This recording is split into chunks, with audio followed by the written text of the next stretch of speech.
Oh, there it is. Good morning, everybody. Good morning. We got to cook Sunday dinner. I don't know if y'all cook Sunday dinner, but I have to cook Sunday dinner over here. I slept really, really great. I have to take my vitamin right quick. But I'm going to clean these ribs off because that's what they want for dinner. So let's stop this sink up right quick. Child, where's the sink? Where is the sink stopper? Child. Dang. Good morning, everybody. We will be talking about Love Live on YouTube today. I've seen some of what was going on over there at Lemons. Let me cut this water down. And then I also have an update on the King of Queens situation. Y'all know I'm obsessed with them. They somebody had tacos and they put up the cheese last night. Okay, I guess. Let's start this oven.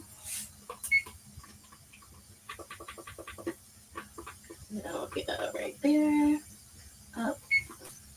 And so good morning, viewers of you. I seen what was going on over there with Lemon and Woo. I don't know why. I don't know what type of sick um ghetto love. What the fuck they got going on? But whatever. They just I don't know. And then okay, so y'all know I talked about the King of Queens people. Hold on, cause let me change my laptop. Let me move my laptop. Okay, but I don't know what Woo and Lemon, what type of sick love triangle they asses got going on, or what she got going on. Woo seems very unstable. Like I've been saying that. When I found out that Woo was an alleged spiritual person, the first thing I said was, "Do you have a mentor?" She was like, "No." So then I was asking her how she decompressed. Long story short, because I'm into the spirituality and stuff, but I would never let somebody with a chaotic energy like hers tap into my energy because she gonna leave some of her chaos the fuck behind. And ain't no way I would want any of that stank up off of her up on me, okay? Because she got way too much going on. Um, Shout out to the Texas people. I have two brothers who are currently in Texas right now. But them girls in Texas are different. They be having kids back to back super early, which I fully support. As long as you married, stop having I don't. It bothers me that they just be having babies by random dudes. Like, what are we doing? Like that's what we doing. We just gonna have a bunch of kids by random niggas. Like, absolutely not. Then all the niggas at the birthday party, like, child. I'll tell you what.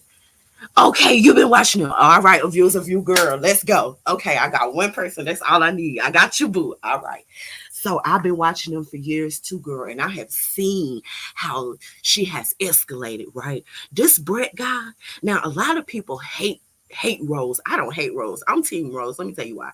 First of all, he done drove her ass into this postpartum depression break. Because I'm gonna tell you one thing about women. We ain't getting ready to shave our heads clean the fuck off unless we really going through some things. And when I say she clean her head off. She didn't have a stick of hair to save her life. And she know Brett hate not him her not having hair.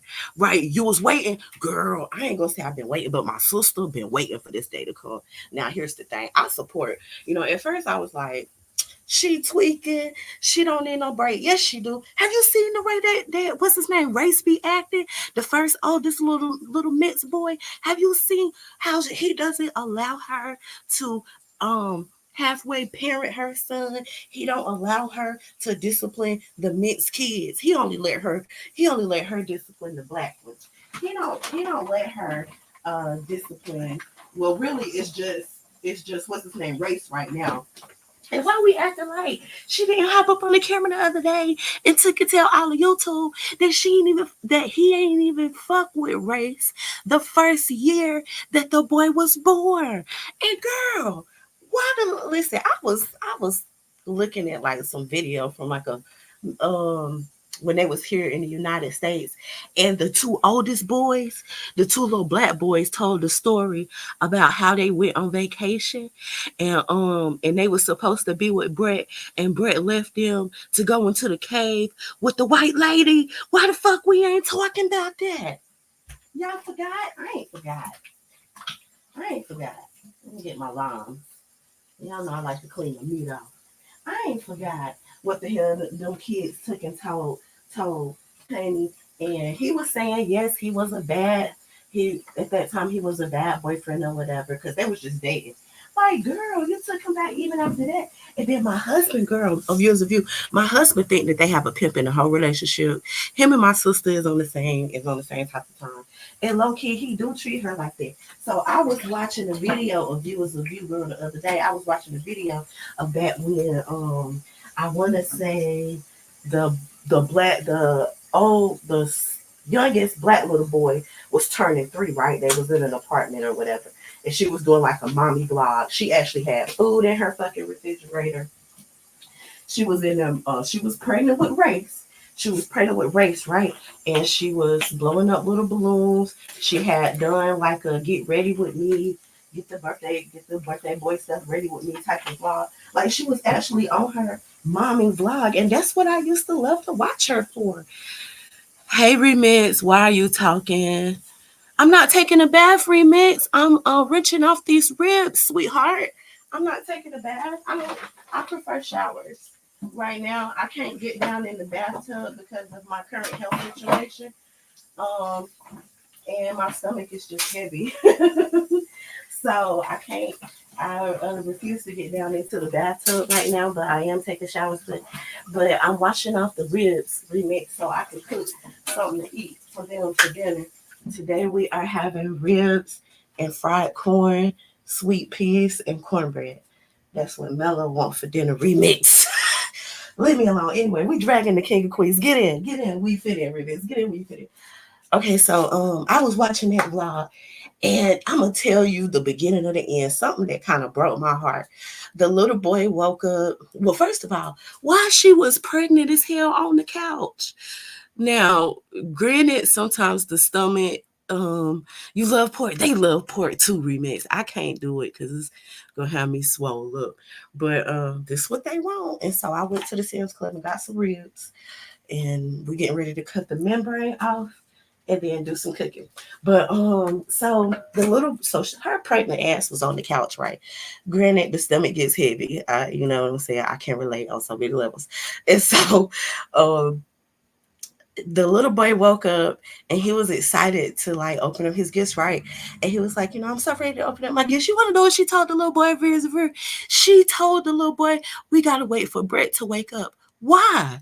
Why do he have to wait for Brett to wake up to open up his birthday gifts? This ain't Christmas. Like, Brett ain't even his pappy.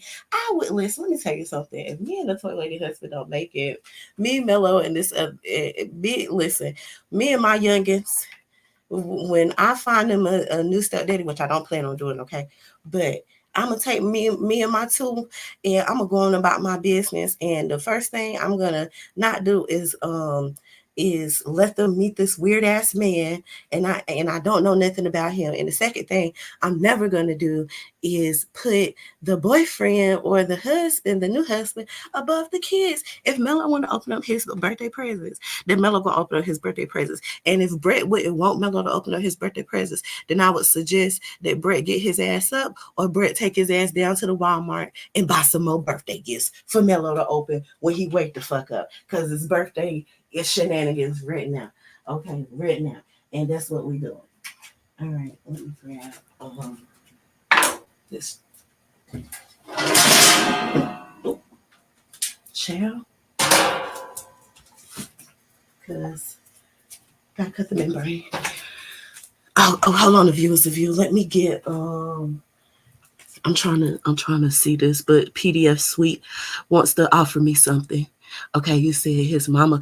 No, and remember, a viewers of you, girl, and you remember when she was taking Race to go meet Brett's family, because they didn't support her when she was pregnant with that first African baby. They didn't support her. They didn't meet Race until he was one. And remember when she went to go take Race to meet them, she didn't even feel comfortable taking her black children with her, and she felt so uncomfortable.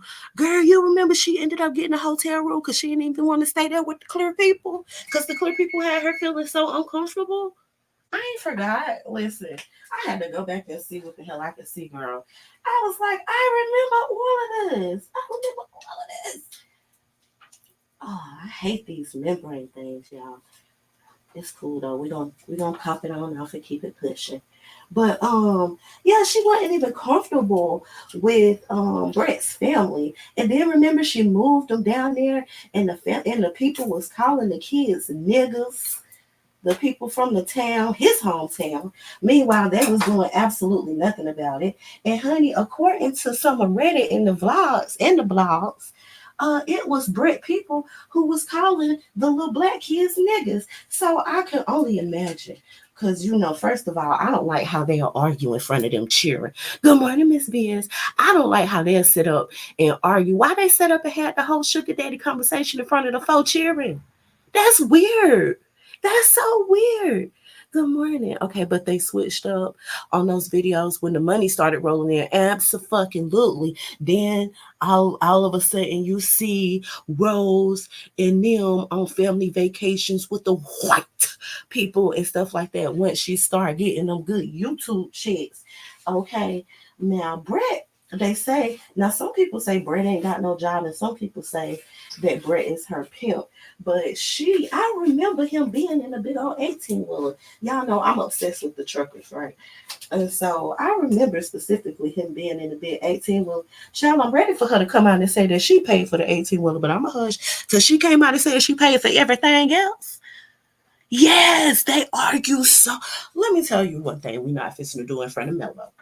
Okay? We is not getting ready to have no type of adult arguments or adult conversations in front of Mello like that. You understand what I'm saying? Whatever we got going on, it can wait until after he go to sleep. Okay? Or, you know what I'm saying? We silent argue. I don't know if y'all know what silent argue is, but if I got something to get off my chest, I sit right beside my husband and send him paragraphs and paragraphs and paragraphs. Okay? And we would sit there and sit right beside each other and argue in text messages while doing family things. But we do not argue in front of the boy. That's one thing we don't do. Absolutely not. You know what I'm saying? Absolutely not. We do not do that. They was having a sugar daddy conversation in front of the damn kids. She was saying, "Yeah, I got a sugar daddy. He gave me $25,000." First of all, girl, like, do you got another one that you giving away? Now I ain't got no sugar to give up. But I still want the privileges. But girl, when I say it took me out when they was in front of the chair talking about how much the sugar daddy gave and how the sugar daddy took care of Race for the first year because he didn't want to take care of the kids. And girl, why ain't nobody got the interview with the first baby mama who he was accused of abusing with the daughter? Ain't nobody went and did they due diligence to find her on the Indian reservation so we can get that interview with her? Huh? And what charges do he got? What charge? Yeah, they say. Now they called. Now one of the guys who I watched, this guy is such a he man woman hater. And I be wanting to drop down in his chat so bad. Other than the fact that he's a he man woman hater, he be right about Rose and Brett for 80% of the time, right? And he calls Brett Big Show. That is so fitting. Like he definitely looks like the Big Show. He definitely looks like the Big Show. He calls Brett Big Show. And yeah, it looked like Rose is out here taking care of this white man. And girl, didn't nobody ever, your mama didn't ever tell you ain't no bill splitting, girl. What is you doing? You ain't even bill splitting. You just footing the bill. I would never. I would never. I can't say what I would ever do because maybe if I was like super, super rich, I would. But girl, the way that my life's set up right now, all right, we're gonna go ahead and cut these right here because I don't want to deal with big slabs of ribs. Now I know I have to get that Sunday dinner together And I told them I wasn't cooking breakfast, but I did tell them that I would get up and start their dinner early. It's too much. It's too much. Okay, girl. So it's another girl who I follow, a viewers of view. Her channel name is like love lies and lace friends. That's her name. Now I didn't steal the love lies of YouTube from her because we've been doing love lies of YouTube ever since, honey. I've been over there in about 3 seconds. And SD, I think SD and them was where we came up with the love lies of YouTube. But this girl's channel name is Love Lies and Lace Fronts, right? And she catches all all of the live streams because you know Rose is good for going live doing the rant and then deleting it, right? So she is the recon team. She catches all of the deleted live streams. And so Rose done moved. They done finally got them a bigger apartment. Okay, you watch us, so you know where I'm going with this. So Rose done moved. Well, Love Lies and Lace Friends, y'all. They found the listing for the new apartment that they done moved in. Come to find out, y'all, it's only a 1 bedroom apartment. Okay. Now, I said the other day when I found out that they moved out that big beautiful house into a 2 bedroom apartment, and I was like, well, she got all boys. She got 4 boys, so it really doesn't matter. Like I would have had an issue with it if um if it was like some girls mixed up in there. But girl, the six of y'all supposed to live in a 1 bedroom. And why is the 1 bedroom $4,000 a month for rent? Like y'all better build y'all a house. What is we doing? Child, I've been built something for $4 a month. A 1 bedroom, like Hawaii is out here taxing. That's neither here nor there because any child. South Carolina is not that high. All right, and I ain't going to no Hawaii because I ain't paying $9 for a gallon of milk. That's ridiculous. All right, let's cut this one. The membrane is pulled off, y'all. Alright. Just rinse it off again. Now we gotta move on to the seasonings. I'm gonna cut the water out. I know it's gonna sound like I promise I'm not taking a bath, y'all. I gotta rinse this meat out. Gotta rinse your meats off. Or else it's gonna, I don't know. But rinse it off. I don't know what's gonna happen if you don't. But I ain't trying to find out. I ain't trying to make everybody in here sick. Because I gotta work tomorrow night. Okay. I gotta work tomorrow night. All right. So Love Lies and Lace Fronts done pulled up the list and chan of Rose and White Boy Brick new apartment, and it's a 1 bedroom for $4,000 a month. Lord have mercy. So I'm still uncomfortable at the fact that she moved this man and those children away from everybody. It's like she what do they call it? She has isolated this white man in her 4 children. You know, the two that she got with the white man, and then the two that she don't. She have isolated them all the way out here on this island in Hawaii, away from any type of help. Now, I wouldn't want the help if they was calling my baby a nigga, but that's neither here nor there. Cause she knew that them people was racist before she married that white man. Okay, but it's my man, my man, my man. All right, and you know the white man is the savior until we found out that she been paying for everything. And Brett, what the fuck have you been doing with your money and antennas? Yeah, 4K a month of viewers of you, 4K a month. She isolated them, and listen, she thought this out. Granted, I still think that she's going through postpartum depression. She had these two mixed kids by this man who won't even let her halfway parent her children. He treats her black kids differently than he treats his children. Um, and I don't think it's fair. Now, one thing about my white brother-in-law, child, because honey, I gave him the side eye for a good 4 years. I was waiting for him to slip up with my nephew so I could drop kick him, but never not once. Never not once. And I remember like his sister had said something slick to the effect of he spoils my black nephew more than he spoiled his mixed children, which is not the truth. You know what I'm saying? It's not the truth. It's just that he do other extracurricular activities that my brother-in-law got him into, and so that excites my brother-in-law. Therefore, makes him spend more time with him when it's that season for those extracurricular activities. That's how I know so much about them. Oh my God, Elsie, girl, good morning, Elsie. That's how I know so much about butchering and stuff like that, because my brother-in-law have my brother mixed in with that shit where they be doing the competitions where they gotta damn cut up the damn animals and shit like that, right? And so but honey, I was waiting and I was looking, and the same thing with my Mexican sister-in-law, girl. I remember telling her, you ain't got nan time to try any of mine. Like I done rolled up on all my other um like my brother-in-laws and sisters who are not of like African American descent. I done wrote up on all of them individually and be like, don't fucking let me catch you. And then, what we doing today? You know what I'm saying? Like that's it. That's how I just want to, make sure. I don't know what you and my sister and my brother got going on, but let me tell you what I'm not listening to. Okay. So if I catch wind of it, we having a Sunday dinner and I'm gonna make you a pie. But first, I'm gonna make sure my sister and or brother done paid your life insurance. But anyway,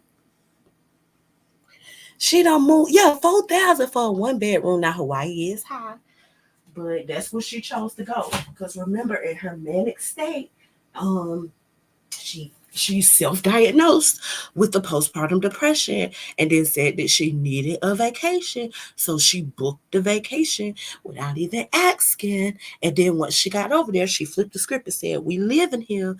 I ain't going back. Only for her last week for Brett to finally get back to Hawaii. And her ass done told Brett she need a break, okay? And he can stay there with the cheerists. And she done booked herself a one-way flight back to Arizona. I'm doing good. I'm doing good, LC girl. I'm over here cooking next Sunday dinner, honey, because I don't want no ribs, but I can't hate on them for wanting the ribs. So I'm looking for the rib rub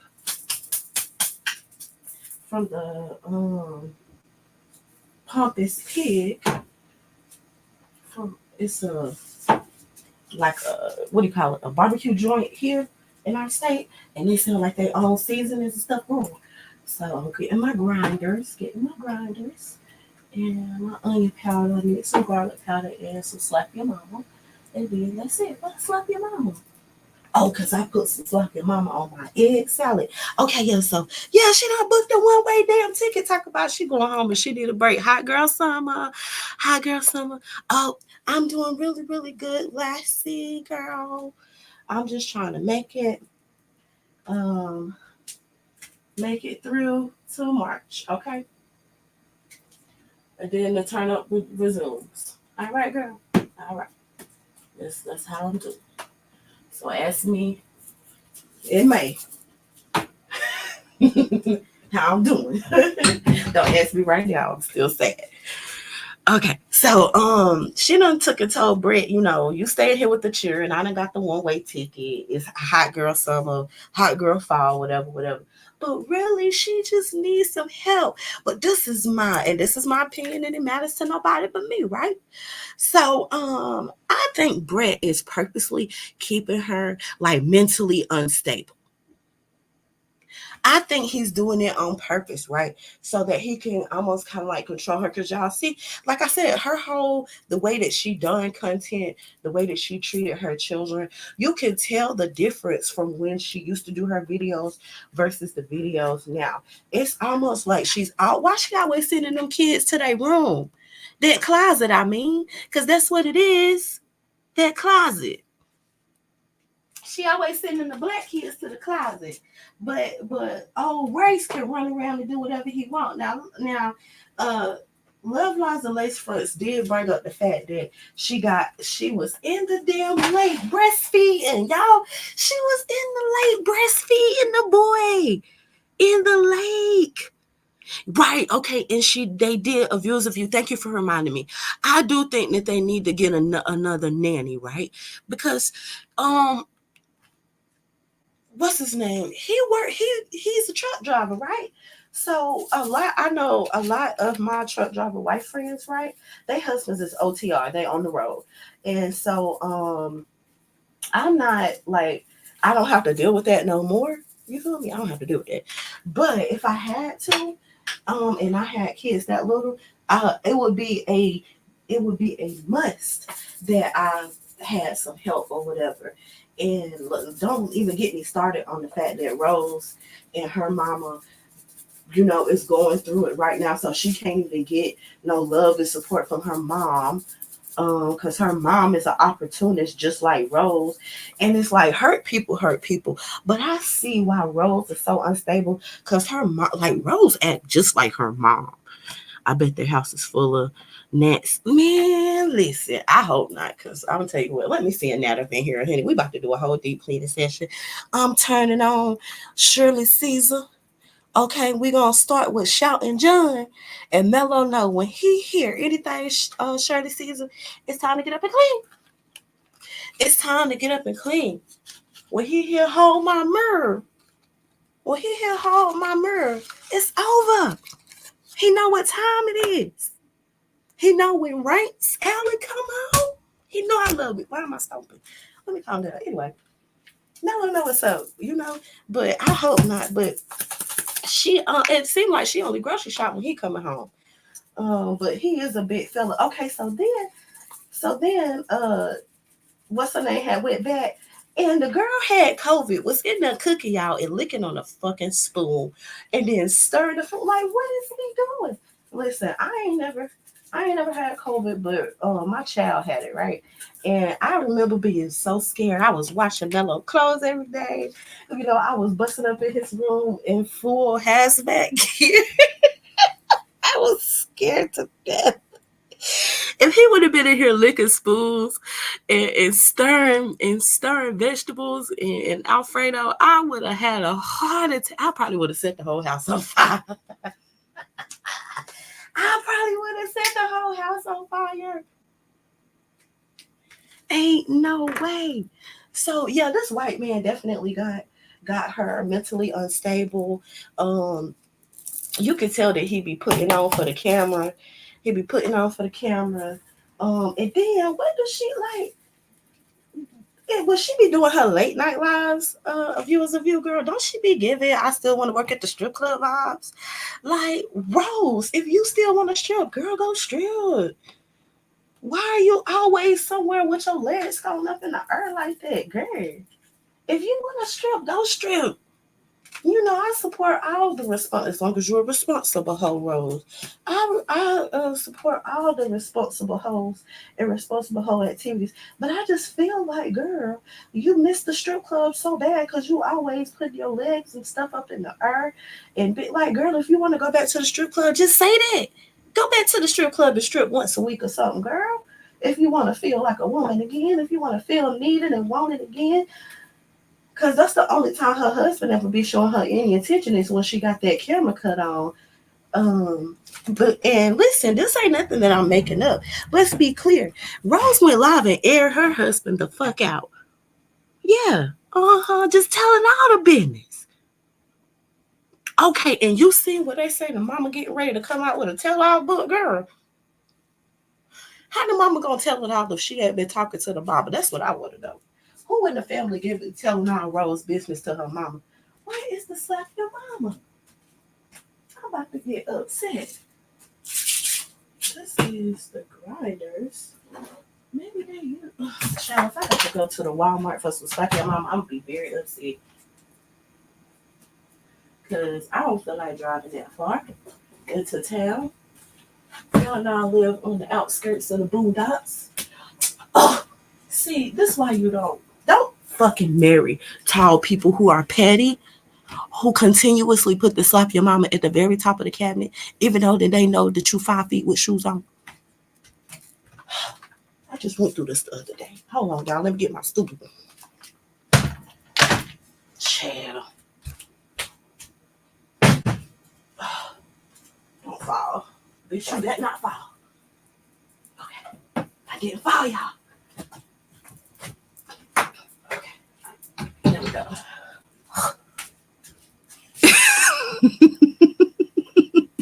So look, you hear me giving myself a pep talk. You bet not fall. Oh, girl, because the last time I fell, honey, I shook the whole house. Let's be this or that. Let's move on. Anyway, yeah, it is an interesting recap. Okay, so she tell the two little boys, go to the room, which is the closet.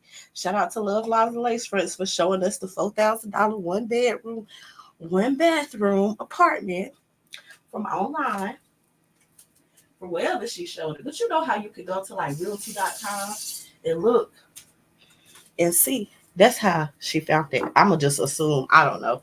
Now, some people are straight up hate watching this, all that stuff. Hold on, y'all don't have to get that salt on them. And then, what do I do with the Cajun stuff? There we go. Okay. And so, they don't found the apartment or whatever. $4,000. I still can't get over that. Like I'm just stuck on the 4,000. Like, golly, for 4,000 a month? I don't know. And remember, they still got the big old house here in the U.S. what they use for the Airbnb for their money or whatever. But Rose says she need a break. This is what I'm trying to figure out. How is Big Brett supposed to work and watch these 4 children and the littlest baby on the titty? That little baby on the titty. Yes. No. Yeah, 4K a month because they're in Hawaii, Miss BS girl. They in Hawaii, so milk is $10 in Hawaii.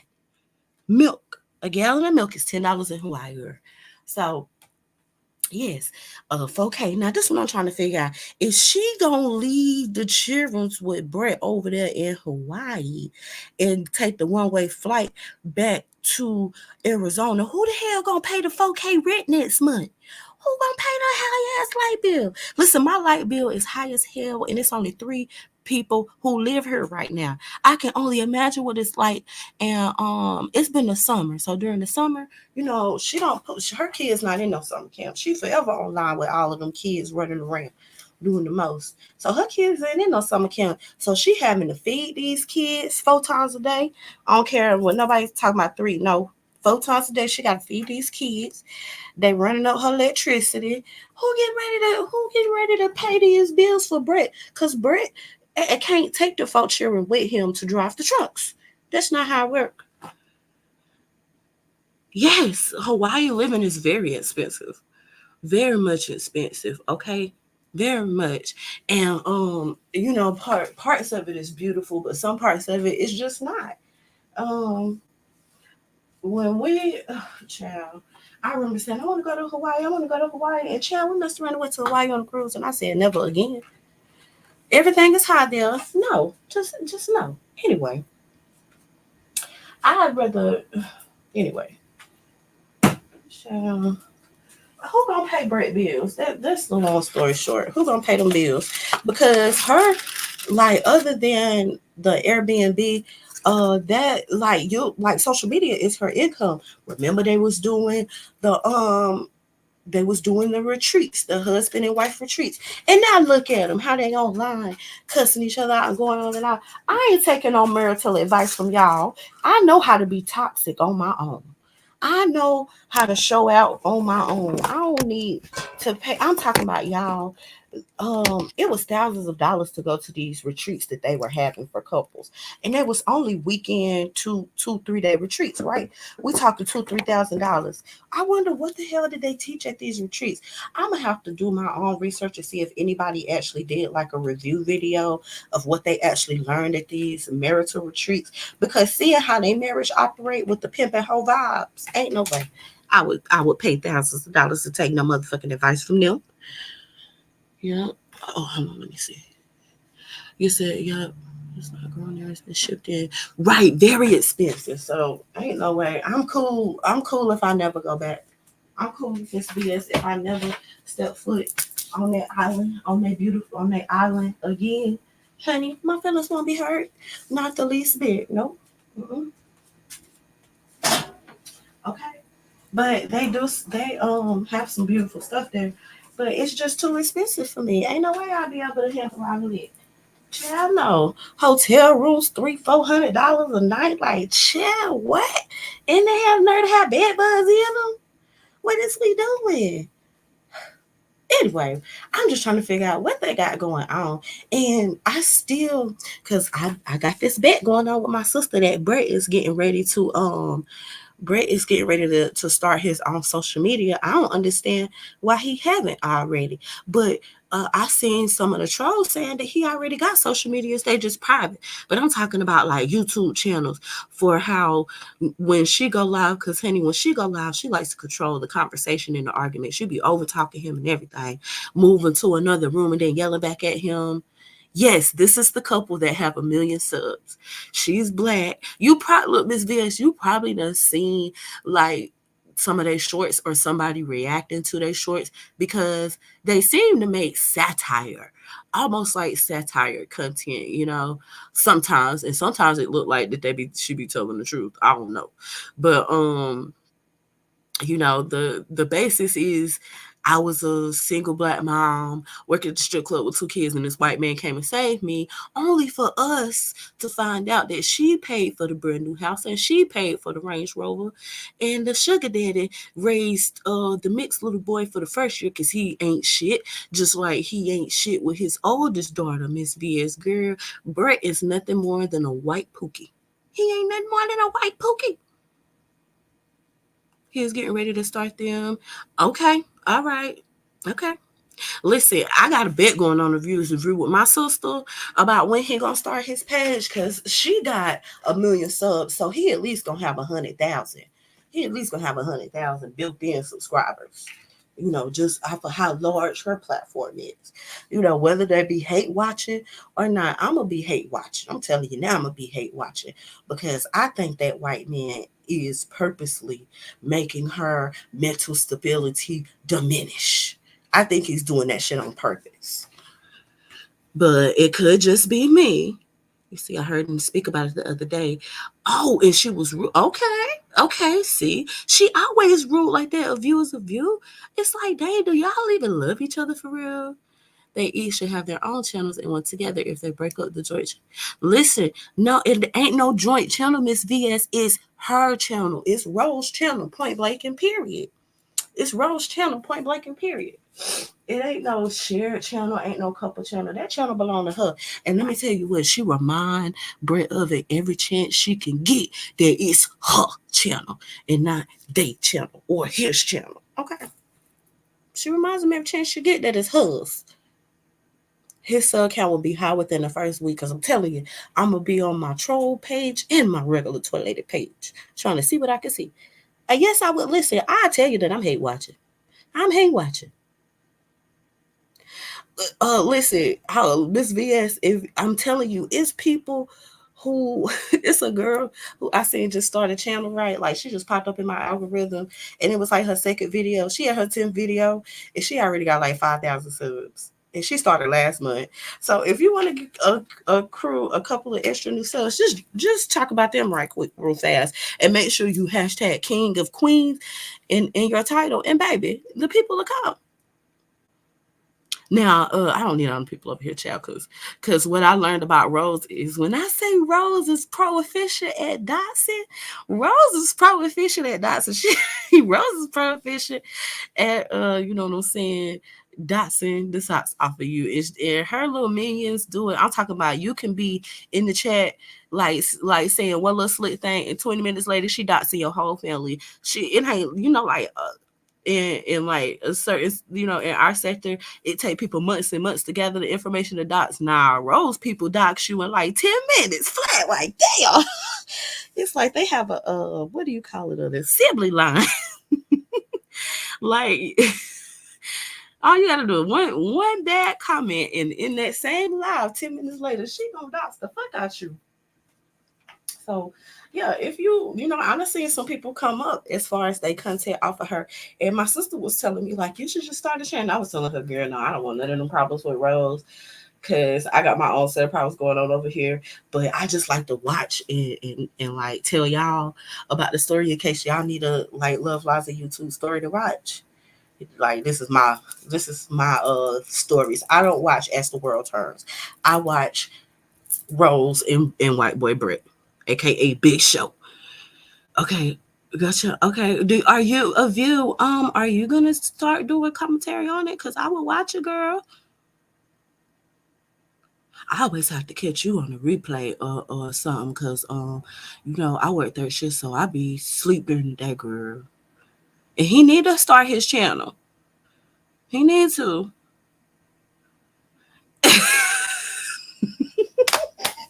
Listen, I be at, look, okay, so I was fussing at one girl because one girl was telling me that I don't do nothing at work, and I snapped on her. This VS, when I say I snap real good, I snap so hard, ain't nobody else say nothing to me for the rest of the shift, girl. Because the girl was like, I was sitting there, kikiing or whatever, and I ain't seen her in months. I ain't seen this one in months, this girl, right? And so, okay, let me explain to y'all what I do. Let me say that right quick. Let me explain to y'all what I'm doing right now. So, I do work for a travel company, right? And what, let me move this big ass watermelon. And what I do is, you know how they have drug studies, like, right, for cancer patients or whatever, people who are terminally ill.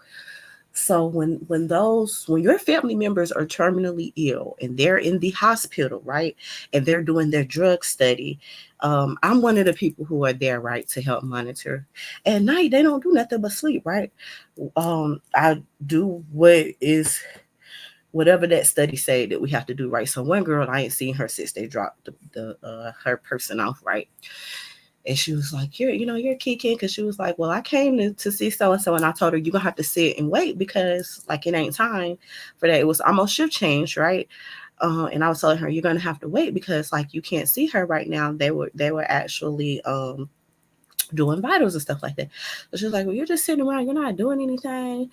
And I'm sick of this. Every time I come here at this time, I told her, you ain't been here ain't no every time you come here at this time. Because, I'm here Monday night through Friday night, and I ain't seen you yet. Unless you came Monday morning and I wasn't here, or you came Saturday morning.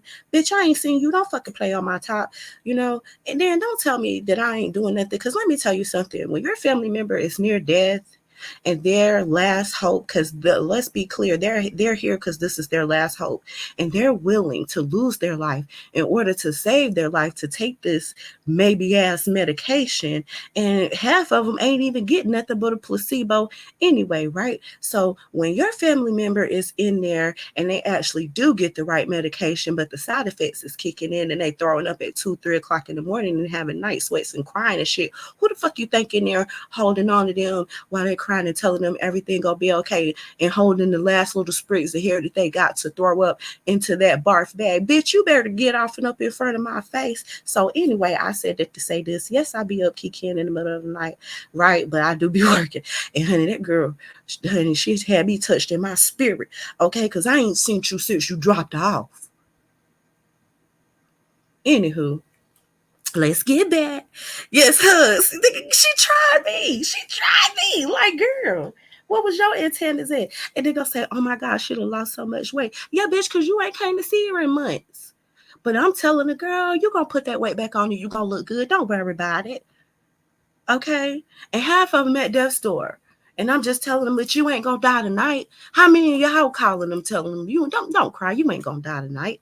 Hell, they might, but I don't want them to think they is, just in case. Yeah. So don't tell me that you don't want to sit here and wait 15 minutes to see your family member just for you to be here for 15 minutes to get your photo up for Instagram and then keep it pushing. How?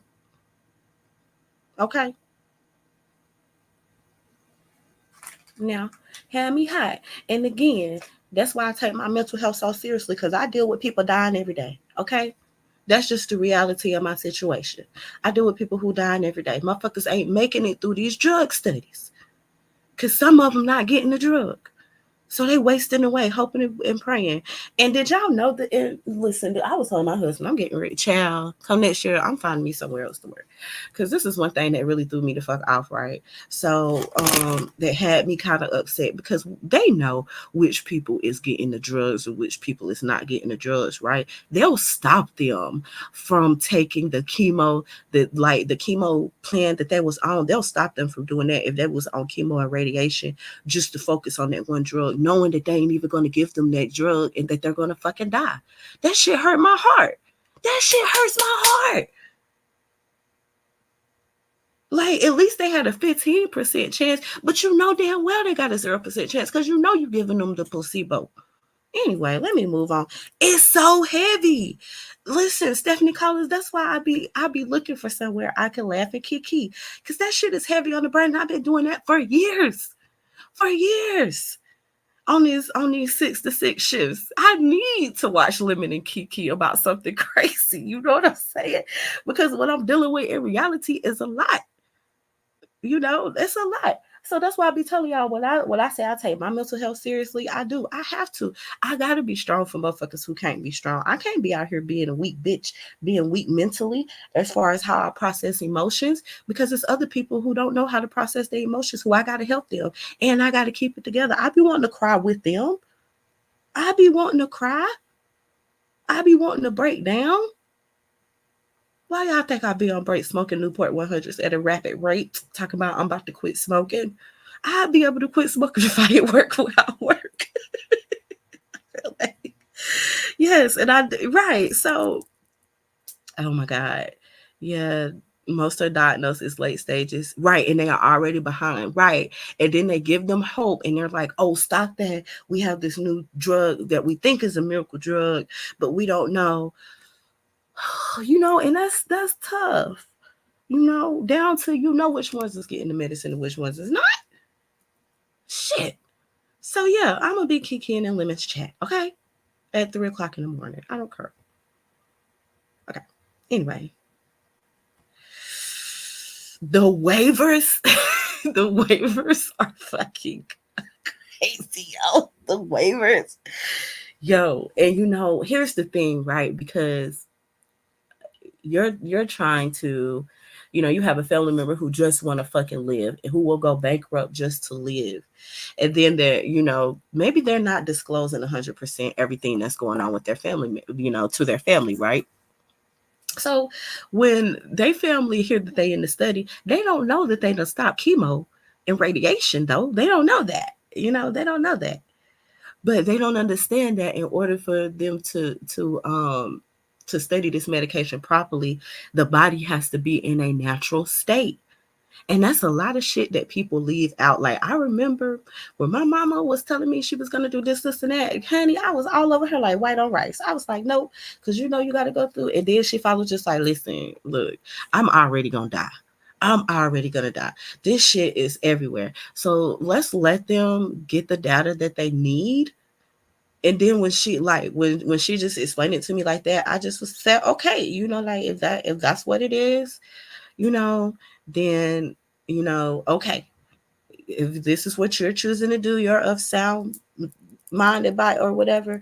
But yeah, some people, they just be too far gone. But them waivers are fucking crazy, and these family members don't know that they're foregoing any other treatment to take this baby ass treatment until it's too late, and then they want to sue. And then they get hit with the, well, they signed this, and this. Because if you think the waivers ain't together, shit, they together. Right. I do. Look, that's one thing. One thing I can say about my job is they know that they do not call me. I put in my 48 hours. I do my 412s and I keep it fucking pushing. Okay, they don't call me on the weekend. If somebody go to Glory, I don't find out until I get to work.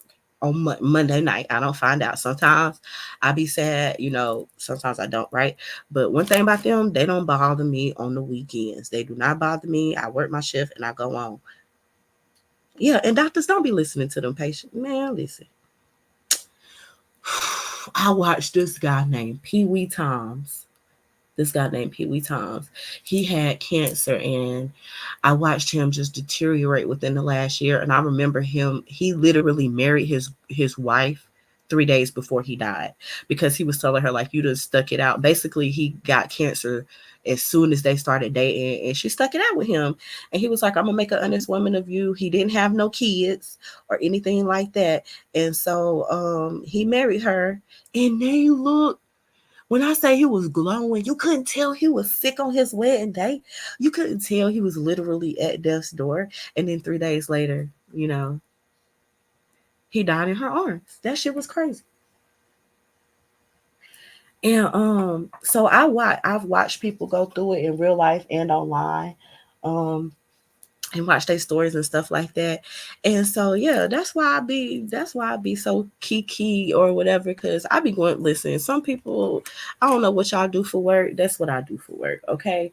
But I do actually like what I do, because I know that it does make a difference, and those people don't have nobody coming to watch them, because I used to deal with hospice care. It's still in the same realm, honestly, if you want to be for real. Like normally, y'all, the rates are still like, normally over half of the people die before the study is even over. Before the study is finished being conducted fully, half of the participants die. We don't even want to talk about how many of the participants die between the time that they sign up for the study and when the study is supposed to start. It's crazy. Yeah. And listen, when she was telling me that she was like donating her diseased organs, it threw me off. I was like, who wants a diseased heart? But what's crazy is you can also sign up for like updates. And my mom brain was used like in a study, and they like contacted me and told me, and I was like, oh, and they were saying like they were able to make progress, which I don't know if that's true or not. Like I'm gonna assume it's not, but sometimes it do be true because I do work in that field. But all them years later to get a letter saying like, yeah, because I remember telling her like, they ain't going, they probably gonna have your shit, at the mortuary school. I don't know. I was going through it, so I was probably saying all kind of crazy shit to her at that point, but I was so against it. But yeah, she donated what she could, and then the rest we got her cremated. She said she wanted to be cremated because she wasn't going to be complete, and so I respected it. Like I carried out her wishes, and they say that it helped. But yeah, that's tough. So if I want to be like Kiki in the middle of the night, good morning, the brother of a certain age, then I'm gonna do that, and leave me alone. Come on now. Mm, mm. Man, listen, I don't even, let's keep going. Ooh, child, that comment hit me. Okay, y'all speaking amongst yourselves. I don't craft those documents, praise God. I just take care of the people, that's it. I do that. I'm doing their vitals. I'm administering their medication. I'm hugging on them when they need a hug, that type of stuff. Shout out to the CNAs who got to do the real work, okay? Because ain't no way I could do that. Like, honey, baby. But yeah, I try. I don't even want to talk about the transplant people. Jesus, I remember. Listen, it was one lady who needed a transplant but would not stop smoking and couldn't understand why they wasn't gonna give her a transplant, and she wouldn't stop smoking no matter how many times they tried to break it down to her. She just was like, "But I need my cigarettes." Well, then you about to die. Like you choose a death. Like I had to be the one to tell her, like, listen, this is what they're telling you. It don't matter if you number 2 on the transplant list, and it's a double car wreck, and both people is eligible, to donate to you. You can take either or part. If you don't want to stop smoking, they're not giving it to you with your unhealthy ass. Because the first thing smoking do is constrict your fucking blood vessels. And you need your blood vessels, especially with a transplant. You need your blood vessels to be in tip top shape. You want a heart, but you don't want to stop smoking. That don't even make no fucking sense to me. Like some people just be playing on the medical professionals fucking top. And I don't like that. Like, girl, we done told you 50, 11 times you can't smoke. You can't smoke. Period. But they don't want to listen. I laugh at Kiki as much as I can, okay? And that's why I don't be taking nothing to heart. If you was bad at me, okay. I got family members. I got like random ass people, family members threatening to blow my car up when I leave work. I'm not worried about you here on the internet. Like, you know what I'm saying? Because I let their person die. You know what I'm saying? Like, it's people in the world who believe that I let their person die. that I let their family member die. You know, like I'm not worried about what you think about me on the internet. It's people really out here threatening my life in real life who know where I work at and know my schedule. Shit is crazy, you know. Like, do y'all know I had a damn mirror on a pole for the longest, like looking under my car and shit before I got in that shit just because I was scared. Like, didn't want to ride mellow in my car because I just didn't know. Because some people be upset, like it be so many emotions when your loved one die, right? And so when people are like threatening your life and stuff like that, you don't know like how serious they are with their grief, because some people be deep in that grief and really do be believing the thoughts that they have in their head. They do. I look, they some of them do take the grief counseling, some of them don't, right? And we do encourage the families to take counseling, to take some sort of family counseling there at the facility. And they also are offering them hospice services at the same time. And it's like I don't even know why I don't click to them. Like, yeah, they involved in this study, but we're hospice too, right? So just remember when you're threatening me on the internet, like it's people in real life who think I help, and to be clear, I like in some capacity I did help that person die, whether they got a placebo and I administered it like it was regular medication every day, like I gotta eat that. So yeah, right, exactly. So but some of them just do not want to, like they don't want to deal with it. And for the spouses who were coming every day, like it was one fella, y'all, he never missed a day, and we found out he was taking like two buses to come and spend the time with his wife. And when it's rest time, because they have rest time during the day, he would leave and go get something to eat, and then he would come back like he had ended up getting fired from his job. And we ended up taking up like love offerings and donations because he refused to give up on his wife, and she still died, right? And we just felt so bad. We just felt so bad. But we made sure that he got there. We was sponsoring Ubers for him, like rain, hell or high water. He was coming to see her. Like I hope my husband be that way. And then again, I'm the type of person who be like, I don't want them to watch me wither away. Like if I was to like get some type of terminal, I wouldn't want him to watch me wither, because I don't want him to remember me all skinny and frail and fragile. I want him to remember me healthy, cussing him out from the garden. That's what I prefer for him to remember me as. Period. Yes, he took the when I say he honey, and he was in when I say he took everything on the chin. He was like, thank y'all for everything y'all done for us. If he did break down, he didn't break down there. He didn't break down there. He took it so well. And I remember saying to myself, like, I hope he don't walk out and stab somebody, because he was too calm. He was too calm. But he knew the situation it was in. Okay. Anywho, I'll say that to say this. Rose girl, you better be careful for Brett stab you up, okay? Playing with that white man like that, disrespecting him on these YouTube streets, girl. He gonna have you up in the study. It does. But I always, well, I ain't gonna say that, but like even when I used to work at the Board of Disabilities, like I loved them people. When I would lose somebody, I would be so fucked up about that shit.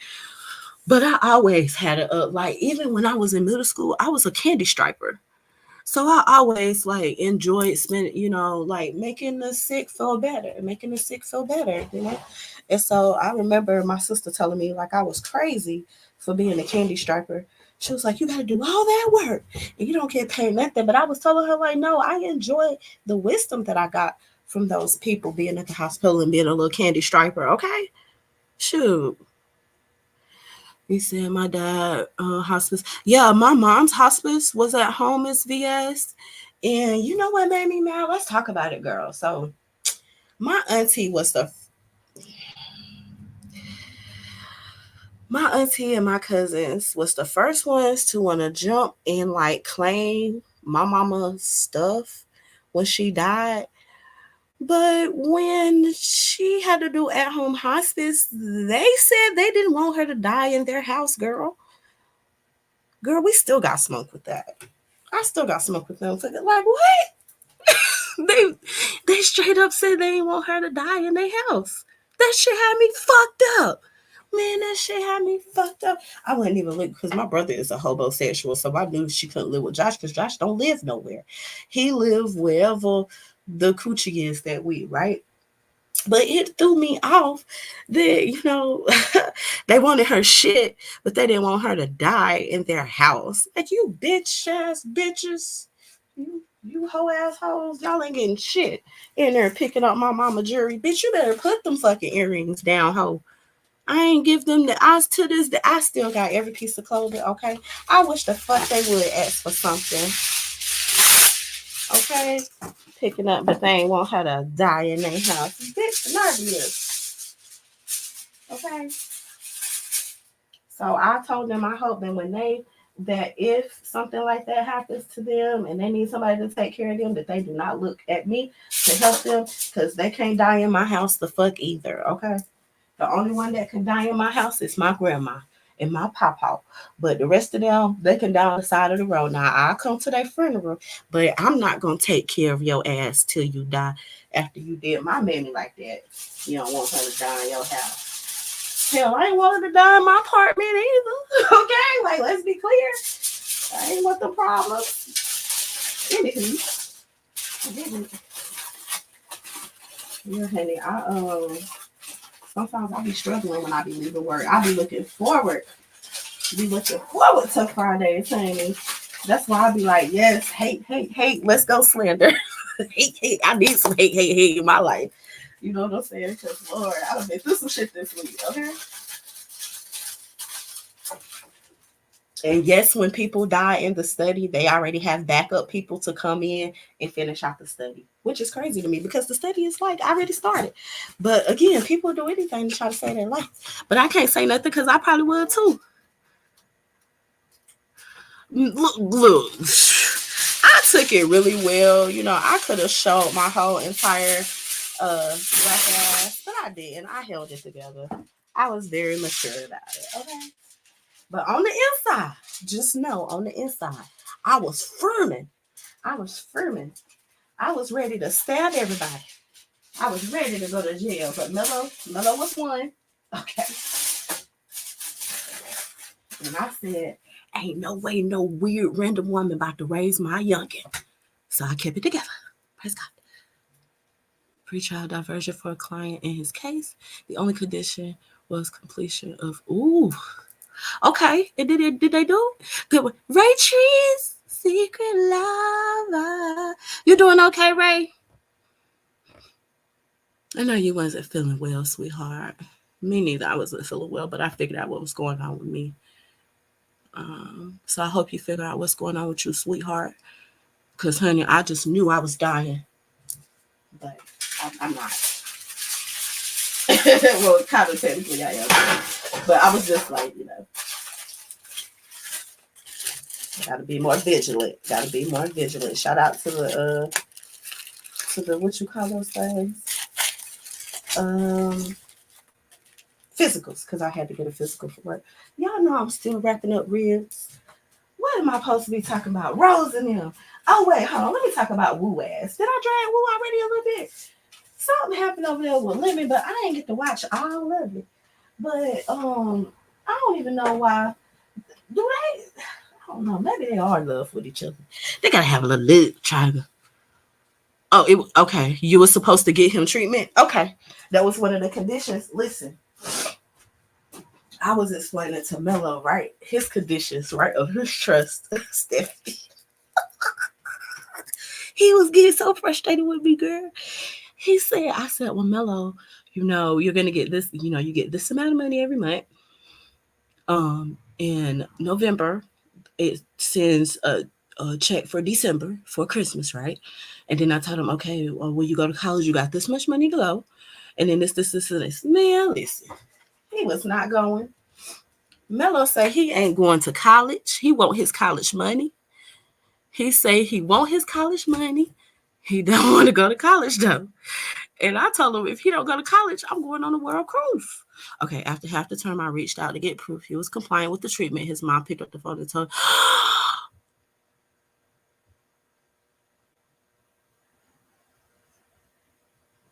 Stephanie. No. I'm sorry about that. No. Oh, man, listen. And some people, listen, before because I know some crackheads, right?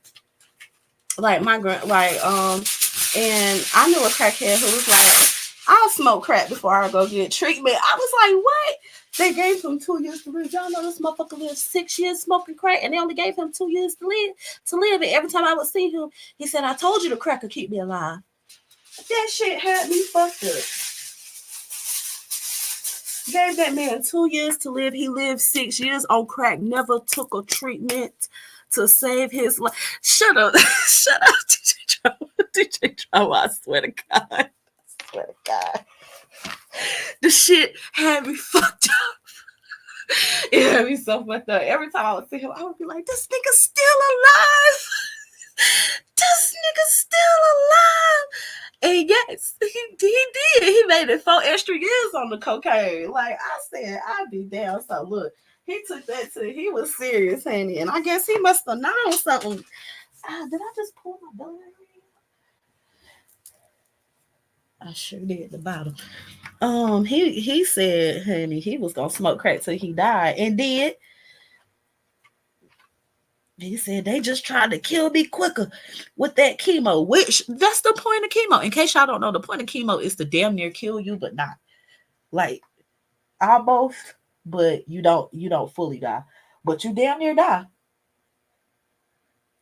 You damn near, but you don't all the way.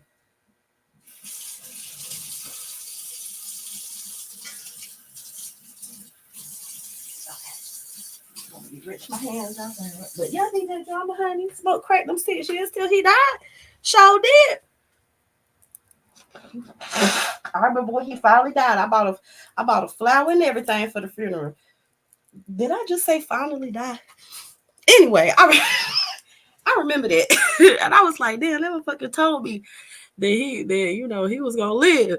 But yeah, that took me out. I'm sorry you went through that, Stephanie. It does make people lash out and blame you. And again, the death threats that I get on a daily basis of like just trying to work and feed my family is crazy. So, Child Lives Matter, I keep telling you, you keep telling me you won't get me fired when, because if I quit, I don't get my PTO. So when you gonna make that happen, sir? Why you keep threatening me with a good time? I promise you, I would prefer to make contact for the sector versus some of the shit that I go through on a daily basis at work. Because it's rough.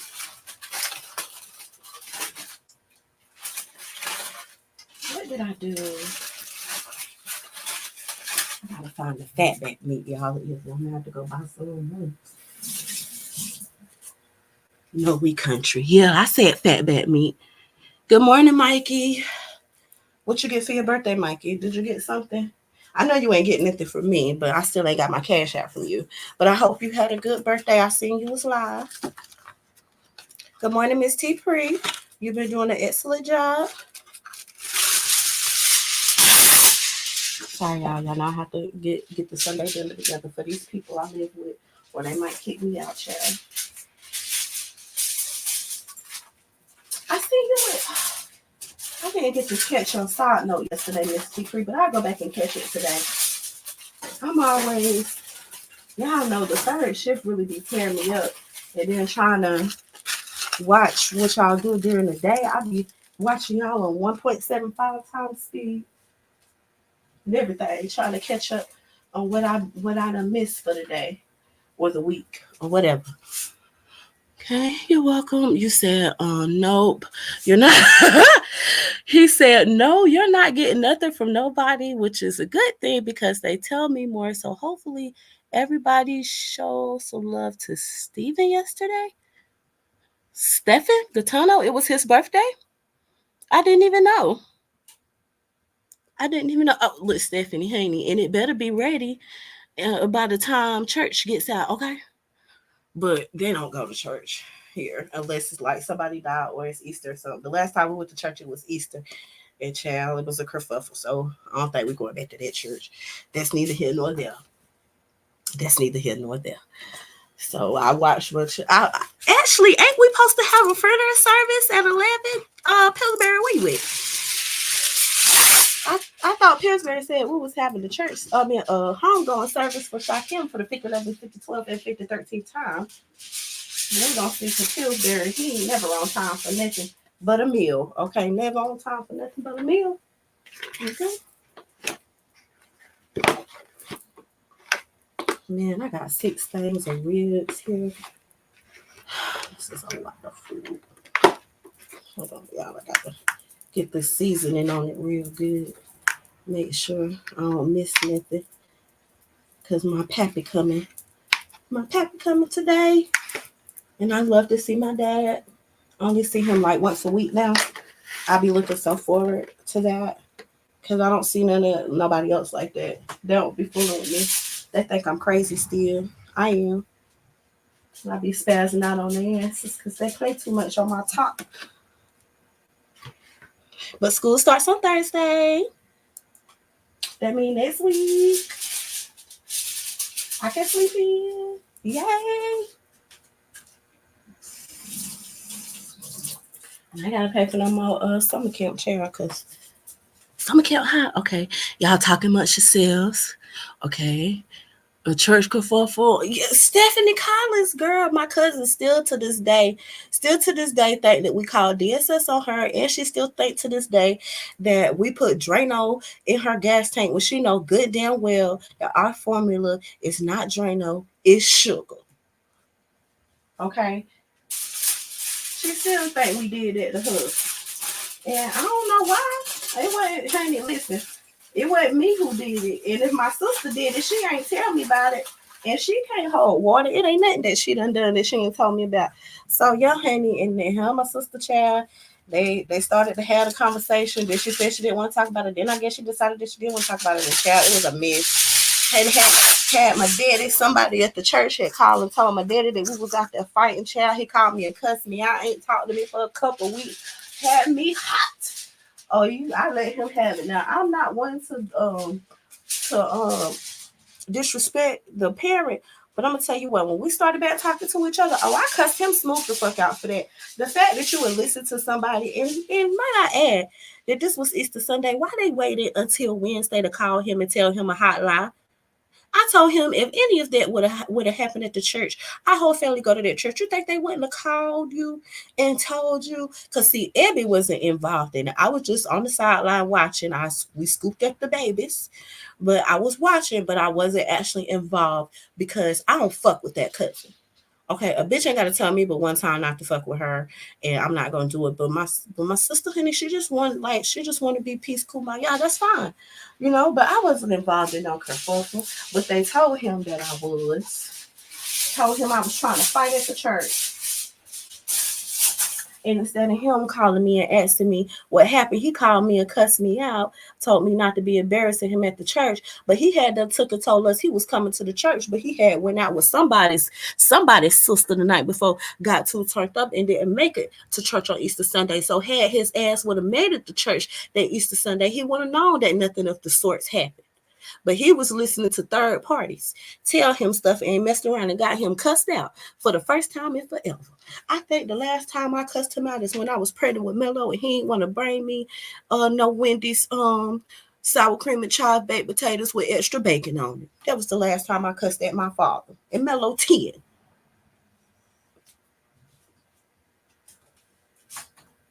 Okay. Shout out to Wendy. All right.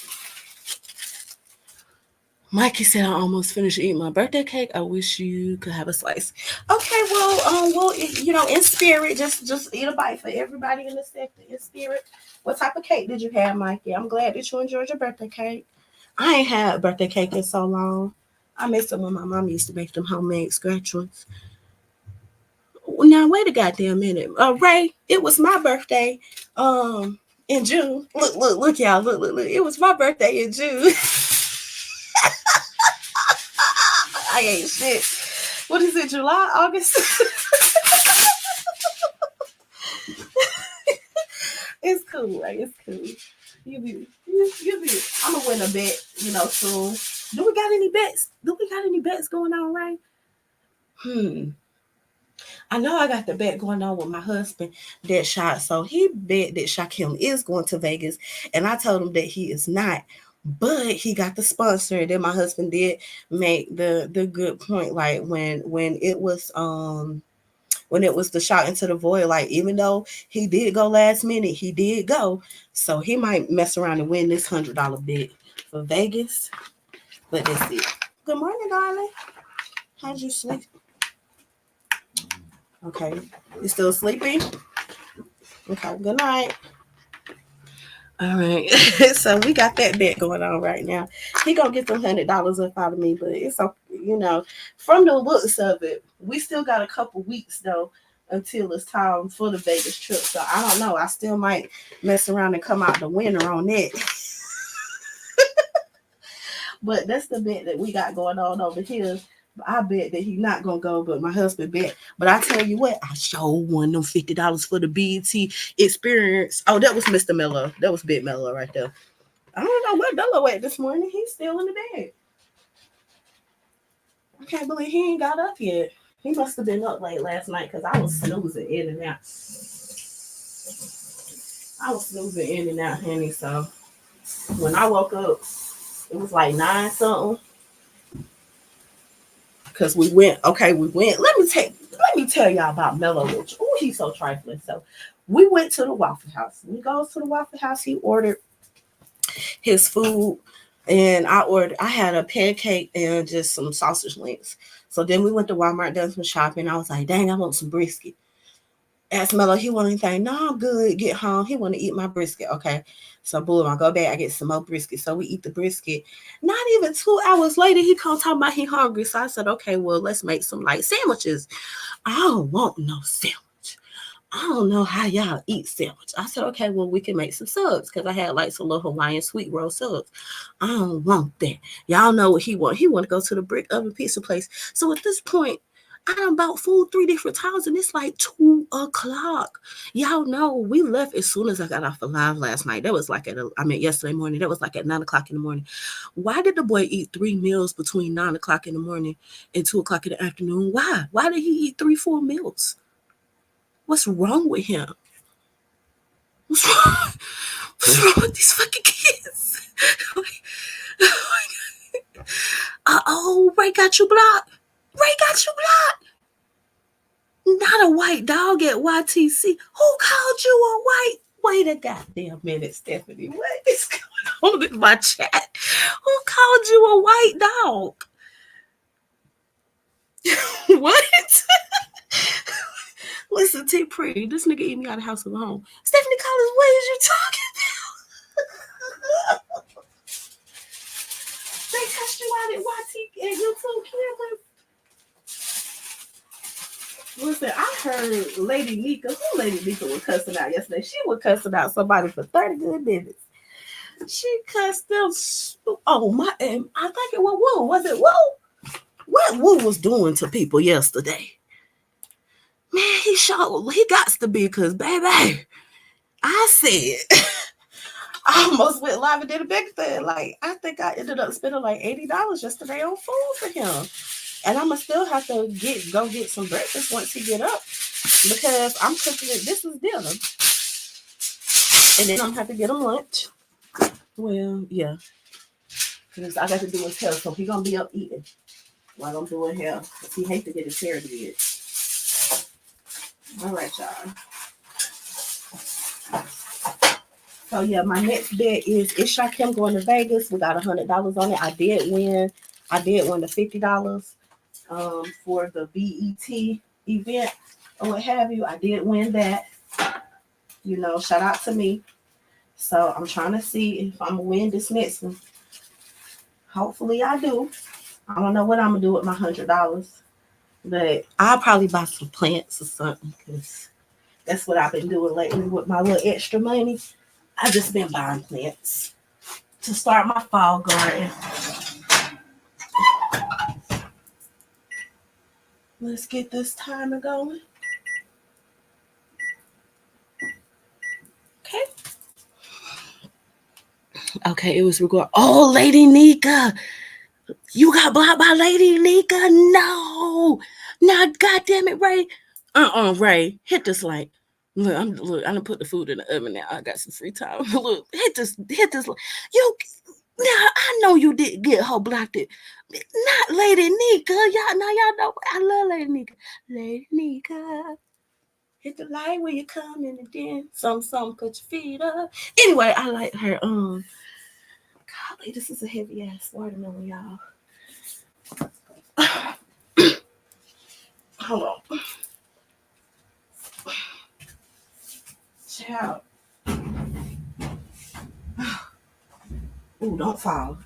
Because if you bust open, it's going to be a sad day. All right, the next thing is Fat Bat Me. You didn't do it. They said you did. Ray Triz, this the link is for you. What did you do for Lady Nika to block her? Not Lady Nika. Lord Jesus. Stephanie, we're gonna have to talk to Lady Nika for you. We got to tell her. Hey Tricky y'all, good morning.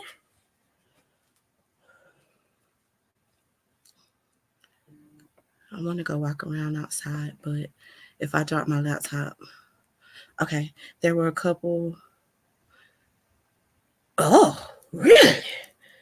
See, look, I know I was at the Walmart listening to Trash Time yesterday, Miss VS. I was like, what? Yeah. Anywho, okay, so she said it was regarding Lady Nika. She got the money, dog. Ray, you ain't ish. So her crew, that would be, so Lady Nika's crew is Bree, Pizarro, ODS. Lord, Ray said he didn't do it, but I don't know. I wasn't there. I'm gonna have to go back and see, cause I didn't end up listening to YouTube cameras yesterday. I left.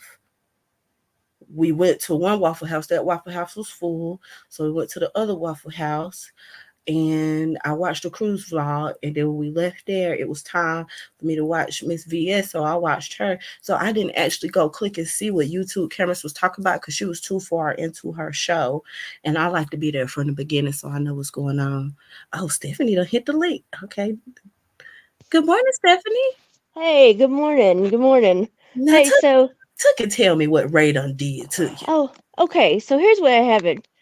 This was a couple weeks ago, I think, maybe like two or three now.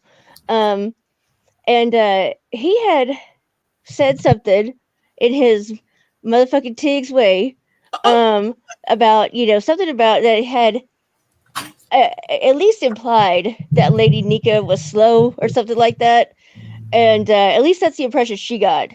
And so he apologized and like everything was cool. She said there was no smoke, like everything was fine. And that was on Lemon. And this was a okay, Sunday morning actually. It was around this time. okay. And YouTube cameras went live next. And Lady Nika said in her chat that she was having problems with Tiggs and that it started at Lemon's and she was feeling a certain kind of way about She damn our sure brother did. motherfucking She Tiggs. did. She did. I remember that. Okay, go ahead. Go And ahead. so I, being the sector diplomat or something. I don't know why I even thought I should do this. Said, Lady Nika, I apologize. I thought y'all had squashed that over at Livens. I'm sure Tiggs didn't mean anything by it. I was trying to be all helpful for Tiggs and supportive of our sector and everything. The Mm-hmm. next thing I knew, I couldn't see half the damn chat. Listen, they look you. If you say one, if they feel like you saying one slight thing to Lady Nika, all of them will block. Listen, that's how they roll over there. That's how they Yeah, and roll. uh, I mean, and I was not trying to take Tig's side. I was basically just saying, uh, I was basically apologizing for his ass and tried to smooth things over, which I shouldn't have done for you, motherfucking Tiggs. And then the next thing I know, and somebody sent a kite over Tig's way to say like, look, we got problems. And so Tig showed up, and uh, there's somebody named Phyllis. I can't remember. She's a mod, I think. No, I don't think she's a mod, but she's one of the ones that types in all caps. And if I saw her name again, I'd remember. Phyllis or something. I can't remember. But yeah, she said something about like Tiggs, get out of here and take that white dog with you. Oh no, they didn't mean it. They didn't. Just give them a little bit of time. It's all right. Hey, I'm a white bitch. I'm not. I will take that. I don't know that. I like the. I'd rather be called a white bitch than a white dog. Right. Like, come You on know, now. But you are white bitch. Like, they can't even call you a white bitch. Like, let's be clear. well, I mean, I don't get mad at the truth. That's I am white and I'm a bitch, so I mean that's fine. But the dog thing kind of like was sort of like woof, yikes. So yeah, that's what I get for sticking my neck out for that motherfucking Tiggs. Look, You know,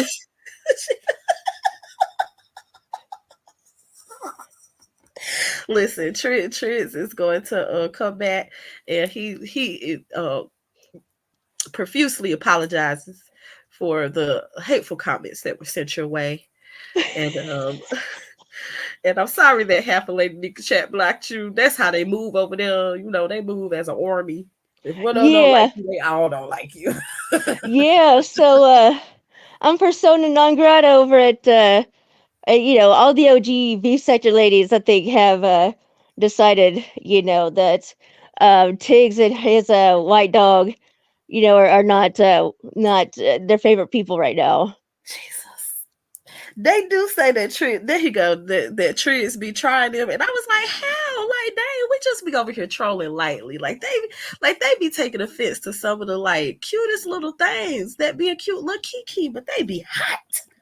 Hey, toy lady, can you hear me now? Yeah, what you done Oh, did, okay. Trent? What I you don't did? know, but everything Stephanie said is true. Well, Stephanie normally don't lie, so Yeah, Lady Nika's still mad at me from that Bree live that I Oh did. yeah, Remember? okay, never mind. I So forgot. she throws little shots at me every little chance she get. Well, she That's didn't get all. on the brief for saying fuck all of us though. Of course not. They got their little weak ass crew over there. They're going to support her. You know. Bree threw the first punch. I just want to say. Exactly. Exactly. And she ain't threw a punch since. So I'm happy with the results. She could be mad at me and block me. It Triggs, you don't have that matter. effect on people. You know what I'm I saying? know, right? She'll I forgive got me to in be like the only eight one months who be from like, no, now. nobody care about what Triggs. Did you drag me already? Hurry up and drag me. I'll be like, hurry up and drag me. Okay, but everybody else be mad at you. Okay, I'm like, hurry up. So we can get on with the show. Now I Oh want to man. keep. Bree sent my cash apps back and blocked me. I'm like, damn, she Not real send the sensitive. cash apps back. Yeah, she said money back and everything over the past 2 years. I was like, damn. Triggs, you ain't getting the motherfucking thing back. Let me tell you right now. Pizza was mad at her about that shit. Like, why the fuck you give him his money back? Right. Listen, if y'all fall out with me, you can't have nothing back. Don't give me no love offering. And then when we fall out of love, Yeah. you want your love offering back. You can't have your love offering back. Mello So spent that money, okay? I'm sorry, Stephanie. You was a casualty of my trolling. Yeah, that was a lesson learned for me. Let Tiggs troll on his own. He don't need no help, but he means everything. I should have just typed in the chat like he means everything he said. He's an asshole. He's a motherfucking Tiggs, and just left it at that. Listen, and they'll probably accept you back if you do that. Oh man, that Probably. was funny. That was funny. But yeah, Listen, Tiggs, after that happened, I told you what happened, and I said, you need to hit my cash app for all the work I did for you this morning. And I don't think I ever got anything, What Tiggs. you absolutely right. I'm just playing with your ass. What's the cash app, Stephanie? Because they was treating you dirty that day. I was like, They I was sitting there. did. I went back in the clouds like, no, Stephanie, come with me. Get out of there. Stephanie is not And I scared of tried, no and I sat chat. She there, is and not I was scared of just no like, oh chat, gosh, okay? you know. And for a second, I was like shocked because I was like, did they mean me? I was like, yes, they did. Yes, Yes, they they do. did. Yes, they did. Yes, they did. I was like, and I can't do anything because if I say anything, it's just gonna get worse. Yeah, yeah. Oof, I'm sorry. oof, Couldn't be that oof. funny. It's yeah, that Waterfalls was a big hit when I was in high school, and I should have listened. I should have listened. Yeah, you don't go in the lakes that you're not used to. Don't do it. Yeah, don't Oh do it. man. Yeah, yeah. Yeah, I'm sorry. I'm It's all Yeah, sorry. right. Jimmy It's all Triggs Yeah, right. is lady, You live and lady learn. Nika been trying famous. to What are you, throw beef little sector shots for weeks. famous? Yeah, Triggs is like he went viral in the beef sector. I forgot about you are beef Nah, sector famous. nah. I'm trying to go back in the. I'm trying to just be in the toy lady. You know, I can't even drop down in Kimmy's chat because I'm scared of how Kimmy feel about me now. And she was one She'd of be my like, get favorite. some Uber. Man, because she did that the last time. She was like, Triggs, hmm.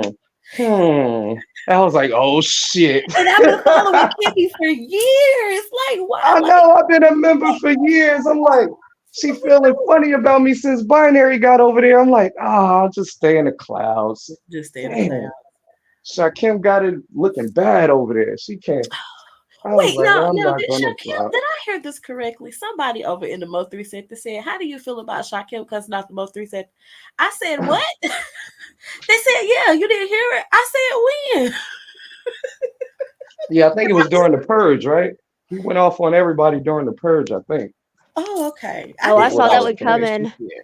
I, It I was think he I think he was already wading in the waters by the time the purge came because he had already Yeah, said some things. yeah. And yeah, I think I was not surprised. I don't know what happened Yeah. after that though, because I don't really keep up with their sector, and so I didn't know what the response was. But I definitely saw that. Yeah, he was. I don't. You know, Texas made him feel bad because we didn't welcome him or his accent down here, and so he didn't come to he Mo just 3 Day. listen, we have told every time Shaquem hop on a panel and say howdy to a Texas person, he's disrespecting them. And we told him that. And he didn't change it. And he He know was we're gonna mocking hear their about everything. accent. Miss Paulette gives a play-by-play of everything he do over there. So I don't know why he keep trying it like it's a secret. Because at first he was talking about the Mo 3 sector like nobody else is over there, but Miss Paulette tell everybody what he do over there now. Right. So she snitches on everything that little nigga do, We love Miss Paulette. man. Uh-huh. And Cher, Shakimi. I'll be like, Lord Jesus. And then I woke up to text messages about him saying the hard ER over and over again last night. I got to see what all that's about. Shaquille.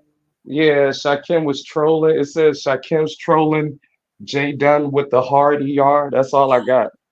I ain't looked in. I don't know what the hell that's about. I don't know. Shakim always in. That's why I messaged him this morning. Like, why you always in? What the hell? I went in his chat this morning. Like, you always in some shit. I ain't even want to ask him about the text message yet. Well, when I slid through to in his clouds, he was playing Lemons Live. I was like, well, Mm. so I just kept it pushing. I think I went over to Miss Brenda Clark. Oh, Brenda. And then Duck was live, but I ended up staying. Miss Brenda Clark was over there dragging wool real good. What You is know, I the love deal this. with this voicemail? What voicemail? Voicemail. This are these messages that Dunn allegedly or Jay Dunn allegedly got, like they're thinking was or that were purporting to be Shakim saying telling her all kinds of things, I and they don't think know if it that's was really what his I voice or think not. that's what yeah, that's what the message said that he was trolling Shakim, and now they saying it wasn't Shakim, but the person that was texting me was like, no, that was definitely Shakim. And he Well, was he saying the has a hard very ER. unique voice. I don't know. I gotta go look Where at the do we live. find these alleged On voicemails at Jay Dunn's live. from yesterday? Yeah, yeah, they said he was trolling Jay Dunn by hold on, let me go back to the message. I don't even let me go read this shit. Lord Jesus, I can't keep up. He I was trolling Jay Dunn. He was trolling Jay Dunn. He even came up as drama. Like what? Oh What? my no! I Oh my don't No know. way. goodness! Like I'm she probably was half tipsy when she was texting me these, so I don't even know. I gotta ask her later what the hell she talking about. It wait. says Shakim was trolling as drama. I can believe that. I I believe that. don't know. Now I think that there is no way that any of this is accidental at this point. No. Like it can't be accidental. Like this has got to be a long form performance art. Like this guy is on his like Andy Kaufman, Borat. Like this is a whole character he's assumed basically to make everybody crazy. Yeah, This is just the sun god Ra is a character to make everybody crazy. and the you know Tiny Elvis 2.0, Rick James 2.0, James Brown, Tiny Desk concert, like all that is it's a long troll. It's a long game troll. Like he's definitely Mm, assumed all this stuff to make us nuts. Like and that's the only explanation at this point. That's the only explanation at this point that makes any damn sense. mm, I have to believe that. I have to cling to there being some reasoning left in this world that like there's got to be something behind this besides it all being like just mindless chaos. Like mm, there's got to be something going on here. mm. Can't keep Or happening like this over and over and over again without a plan. I refuse to believe it. I refuse to believe it that he can't. That this isn't on. This is all accidental. It just keeps Yeah. happening. I just that doesn't make any sense. Like he's got to be just. This has just got to be some kind of thing he's Thank you. doing because he enjoys seeing us all go crazy. It's that's got to be it. Well, can I give y'all my conspiracy ticks story please on put your tin Shakim? hat on. Let's go. I was going to do this tomorrow, but I don't even know if I'm going to go live tomorrow, so I might as well just do it now. Okay. You see how Shakim keeps getting in all these kerfuffles and he just keeps getting away with it? Mm-hmm. Now, this is my thoughts, y'all. I don't got no behind the scenes info. Shakim ain't told me shit. I don't know nothing. But it's just funny how he keeps getting away with this shit with Ness, right? And we know Ness is a hothead. She normally ready to snap at everybody. You see, she ain't snapped on Shakim yet. Not since the first kerfuffle. Mm-hmm. Continue. So this is my conspiracy theory thing. I could be totally crazy with this shit. I think that Shakim reached out to Ness behind the scenes because the main thing is Shakim wants friends like Ness and Bree over there. And I think, and he knows that being upfront and honest will help his case, right? I think that Shakim reached out to Ness. Oh, should I just say this? Because this could be a big, big topic Cause man, Triz, if I I don't know. tell this right. I need something to do tomorrow. Like, what are you doing? Should No, I do save it? that. Let's go with Miss Because BS's. No, this might Triz, start some shit. My keep it to theory. yourself. Yeah, do It it might tomorrow start at some shit. 7:30 p.m.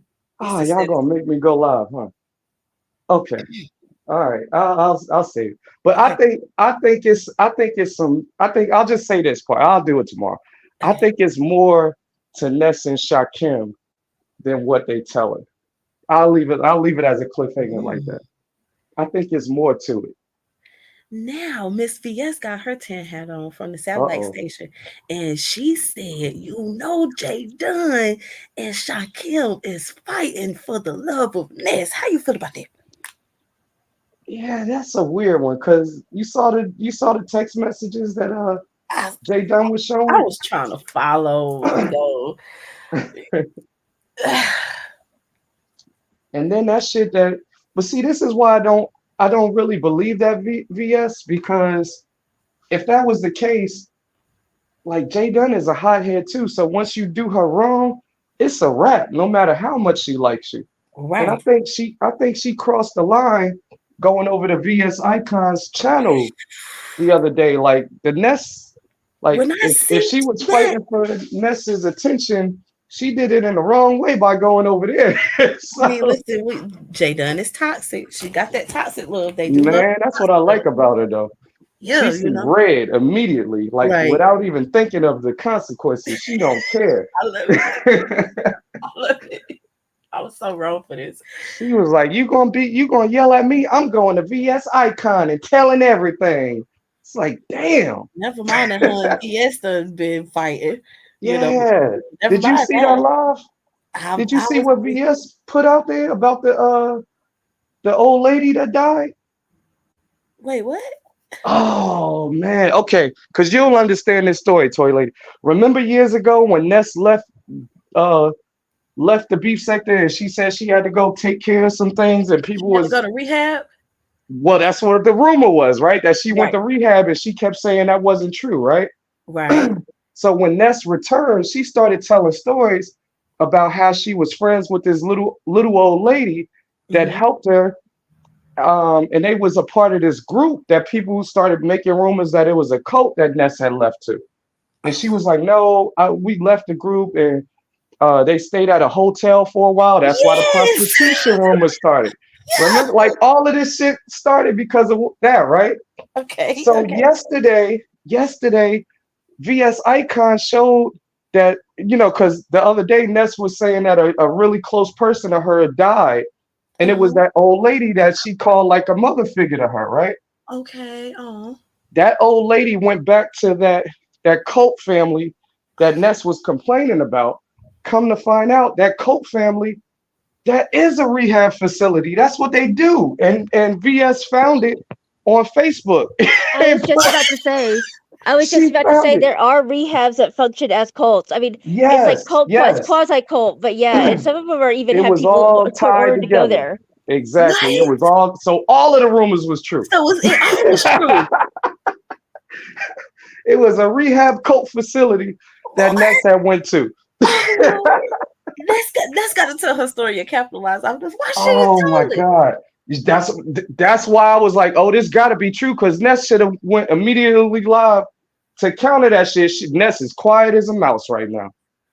And if you go to the Facebook page, you be like, oh no, Ness. That's where you were. But listen, No. if she went to go get help, she can't help that she fell into a cult. I mean, she didn't know she was going to the cult. To the cult, she thought she was going to the rehab. Yeah, sometimes you don't know Whatever. with them things until it's too late. And some Yeah. of them, what's unreal about some of those things, because I've said some things before that kind of got me into some kerfuffles about the rehab industrial complex, but some of those facilities have arrangements with courts to get people court ordered into their facilities, Yep. Hmm. and then it turns Yep. out that they are extremely, controlling, strange. They have very Yep. like, un- um a non-scientific theories about how to get clean. They work Yep. these people like 12 hours a day to like help them like you know what do you call it, reform through work, like all this stuff. It's wild. Yeah. That's what this place looks like if you look at the Facebook shit. But yeah, okay. So she did have a lie. I'm trying to look at the chat. I can't see this too well. Yeah. So She she scheduled canceled a it. line Okay. and then she canceled it. I didn't see it, Yeah. obviously. I was waiting. I was like, ooh, what Ness gonna say to this? I was like, she can't finesse her way out of this one. No, she should capitalize. If she went to get the help that she needed, she clearly has gotten the help, right? But the She problem is, Toy absolutely Lady, all should. the lies she said back then, it would be like, oh, you was lying to us then when we was asking you She was these. embarrassed. Yeah, You don't want that's to how tell I would spin somebody it. that you went to go. First of all, oh my God, I went to rehab and ended up in the cult. Nobody wants to tell nobody no embarrassing shit like that. I went to get help and ended up fucking up even more. That's the worst thing Mm, you could tell somebody. I went to get help, but I ended up fucking up even more. You don't want to tell nobody that. I mean, e- and I'm not even kidding. Like, if she really did this the right way, this could break the B sector. This could go Oh, beyond that sector, because there are very few people who've experienced this that are speaking out about it. Very right. few. mhm. I'm Yeah, talking that's the about what's thing her though. name? They don't Why like was she real on organic CNBC? shit I over could there see. no more. Listen, Ness, girl. If you got listen, Ness, if you in the clouds or any of your people, girl, I can see you on CNBC, girl. You can parlay this. Do not be ashamed if you did in fact go to rehab and ended up messed around and getting involved with a cult, girl. Because the girl tells from the cult. That's how I found her. To I ain't That's even right. before she started fooling with Tasha K and having kerfuffles with the robot lady and all that. I found her because she was talking about the cult that she was in. Mm, And I am obsessed with that. Me and my sister watched the series. A little girl was in the cult. She tried to read a book. They cut her fucking hands off. Cut her fucking hands off. Because she wanted to read a book, an outside book. So listen, this girl, if this in fact is true, um, you know what you need to do. Mm, Mm. we'll see. Yes, look at chat lines. Sounds like she was taking advantage of exactly. And she could parlay and if VS did, if this is true. Because listen, I assume and this is just me as a subscriber, right? I assumed that the rumors with her going to rehab was true because when she came back, she was better. She was still smoking her weed, but she looked better. She's doing better. She's more consistent. You can tell that she most definitely is not into the things that she was into the first time she was up here on these internet streets, cammed up. That's all I'm saying. Mm. She has made tremendous progress. I don't care about them saying she bad. Yes, she be cussing out her followers. She mean sometimes, but as she has made tremendous progress from when I first seen her on YouTube versus how she's doing right now. Yeah. Yeah, listen, make a change.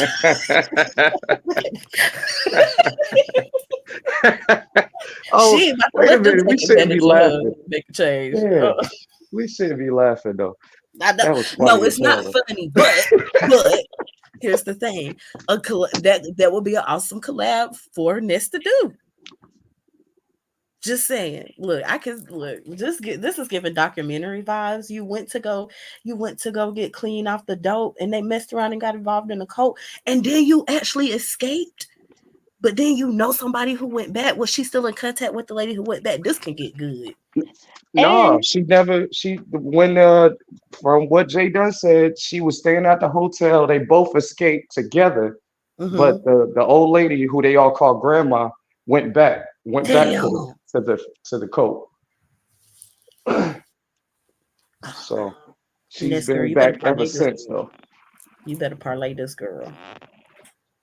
No, well, some people are chat lives matter. Like that's just the like she shouldn't be ashamed of rehab, but some people are ashamed that they've had to go to rehab. And if you have to go to rehab to overcome whatever, then you should do that. Kudos to you, because a lot of people are not strong enough to do it. That shit is hard.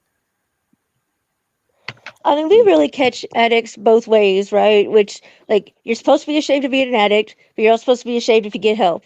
It's got to Right. be one or the Mhm. other. Mm-hmm. Right. So no, she shouldn't. She shouldn't be ashamed. But some people are chat lives. That's just the facts of life, right?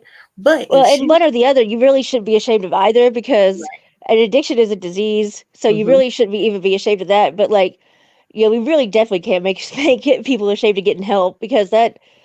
I mean, how many times would people like go to rehab if they weren't like, oh, I don't want anybody to know about this? I And don't want anybody to some find people out. don't. They change their whole identity, move to another city. Like some people really try to leave that old life. They call it an old life behind. Okay, chat lives matter. We're not jumping on you. But yeah, some people do. Like Jay Dunn wants her to be ashamed. And VS Icon wants her to be ashamed that she had went to rehab to get some help.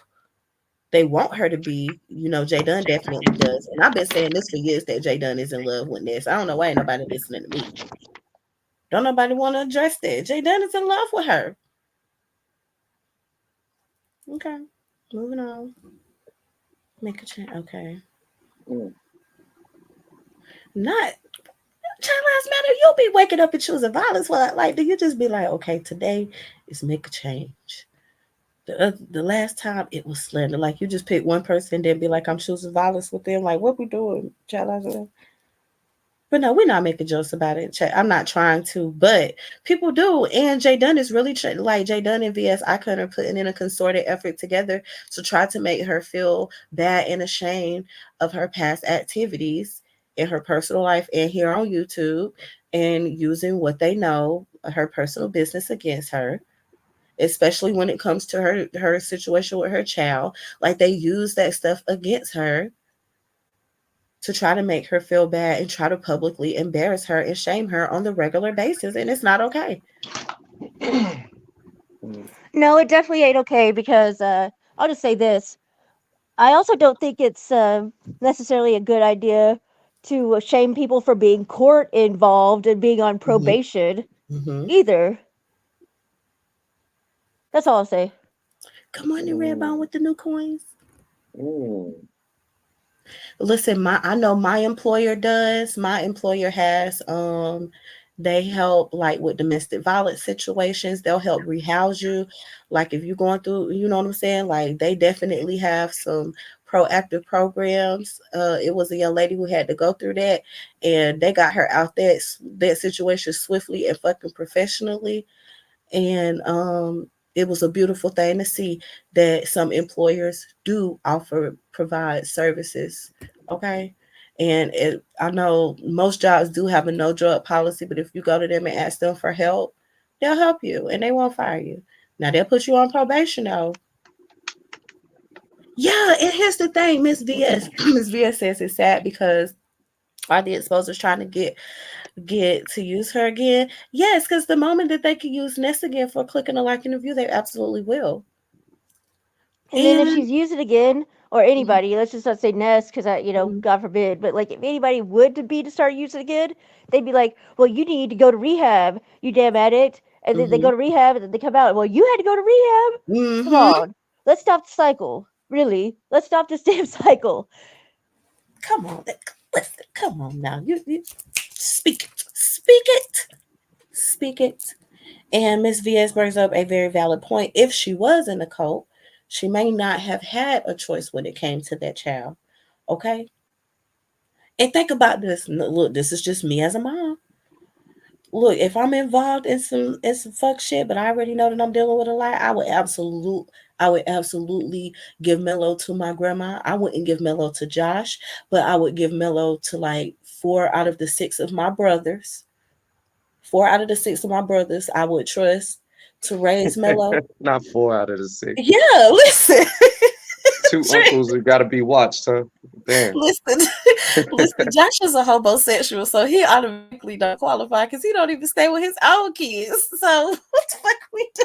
And the other one, he on the move too much because he ain't got no kids, but he financially stable. So I would count on him to like help out. But as far as raise 4 out of the 6 of my brothers, I would trust them to raise Mello, and all my sisters I would send Mello with. I would send Mello with all my sisters. If I was in rehab and found myself in a cult situation, with the quickness, I would sign over the rights. Well, I wouldn't think about it twice. Mm. Because if something go down, because here's the first thing. If I'm in the cult, the cult like to use the children against you. Let's talk about it.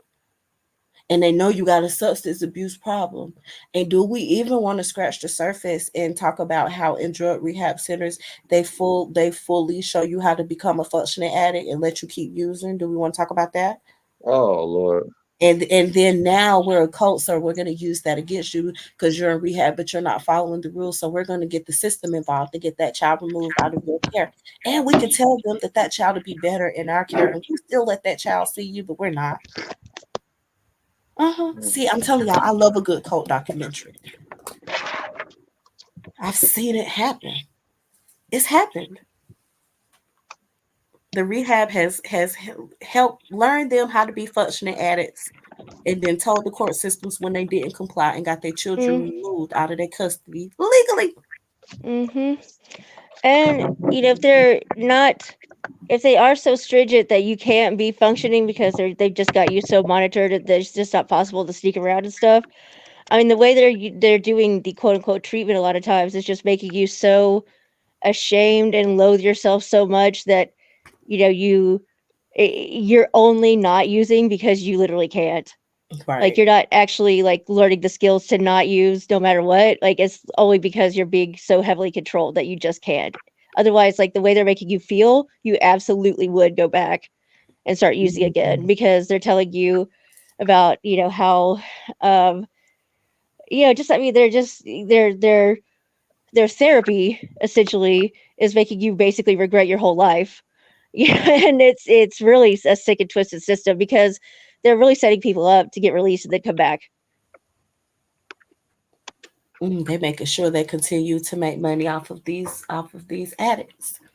Yeah, and it's really I don't think we don't order people into inpatient here where I practice in Central Texas all that often, but I know places like Florida Hmm. and They there's do it one here in other South state Carolina. They do it here in South Carolina. that have like certain facilities that are the preferred ones of certain courts, and they will Hmm. order you into those, and you don't have a choice. You don't get to pick your treatment provider. You go to the one the court has ordered you to go to, Hmm.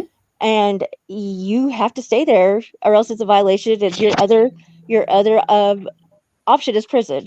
If you fail at that rehab facility, no matter what you do, And you're then you you're going find to out that the prison. So judge what is do you on the do when you're in that board. situation? You find out that the judge is on the Yeah, board over that there at the rehab yeah, center.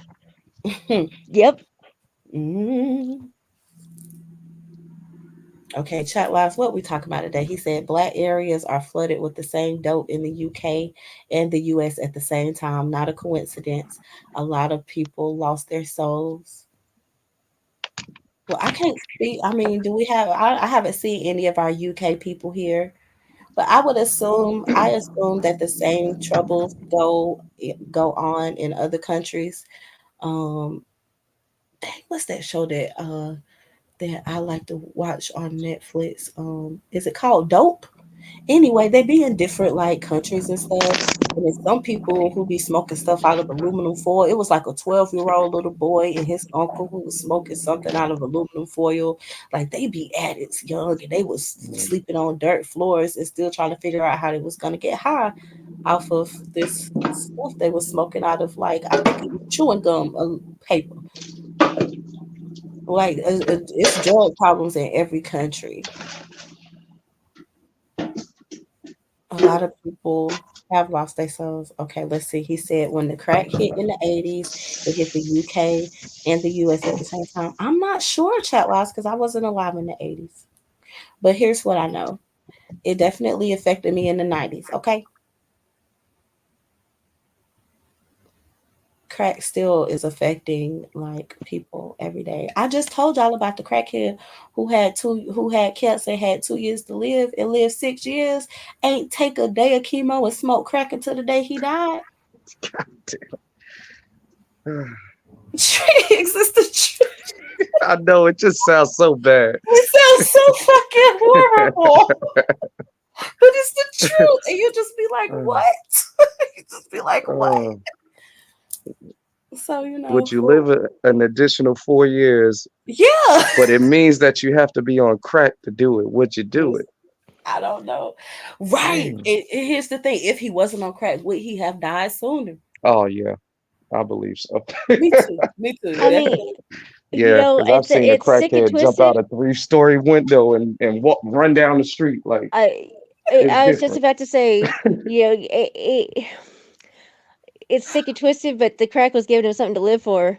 Which if he Right. Yeah, hadn't had that, like who yeah. knows? Ah, That's all tough. right. I think I'm gonna drop down because Right. Why are we I'm so about to like start making some deep? bad jokes and I'm gonna regret it later. Let me get down. Get down, get down. All right, see you. He like he gets stuck up. He like Tricks was up there, and he was making fun of the crackhead with cancer. Lord Jesus. Okay, where my phone at? What time is it? It's still it's only 8:30. Yeah. So Is anybody 7:30 here. Propane? Why you ain't been doing no live shows? Propane act like he don't be hearing me, but he be in them bushes. I know he in the bushes. Let me see what's going on. What else we got going on, Stephanie? We done had a really good conversation.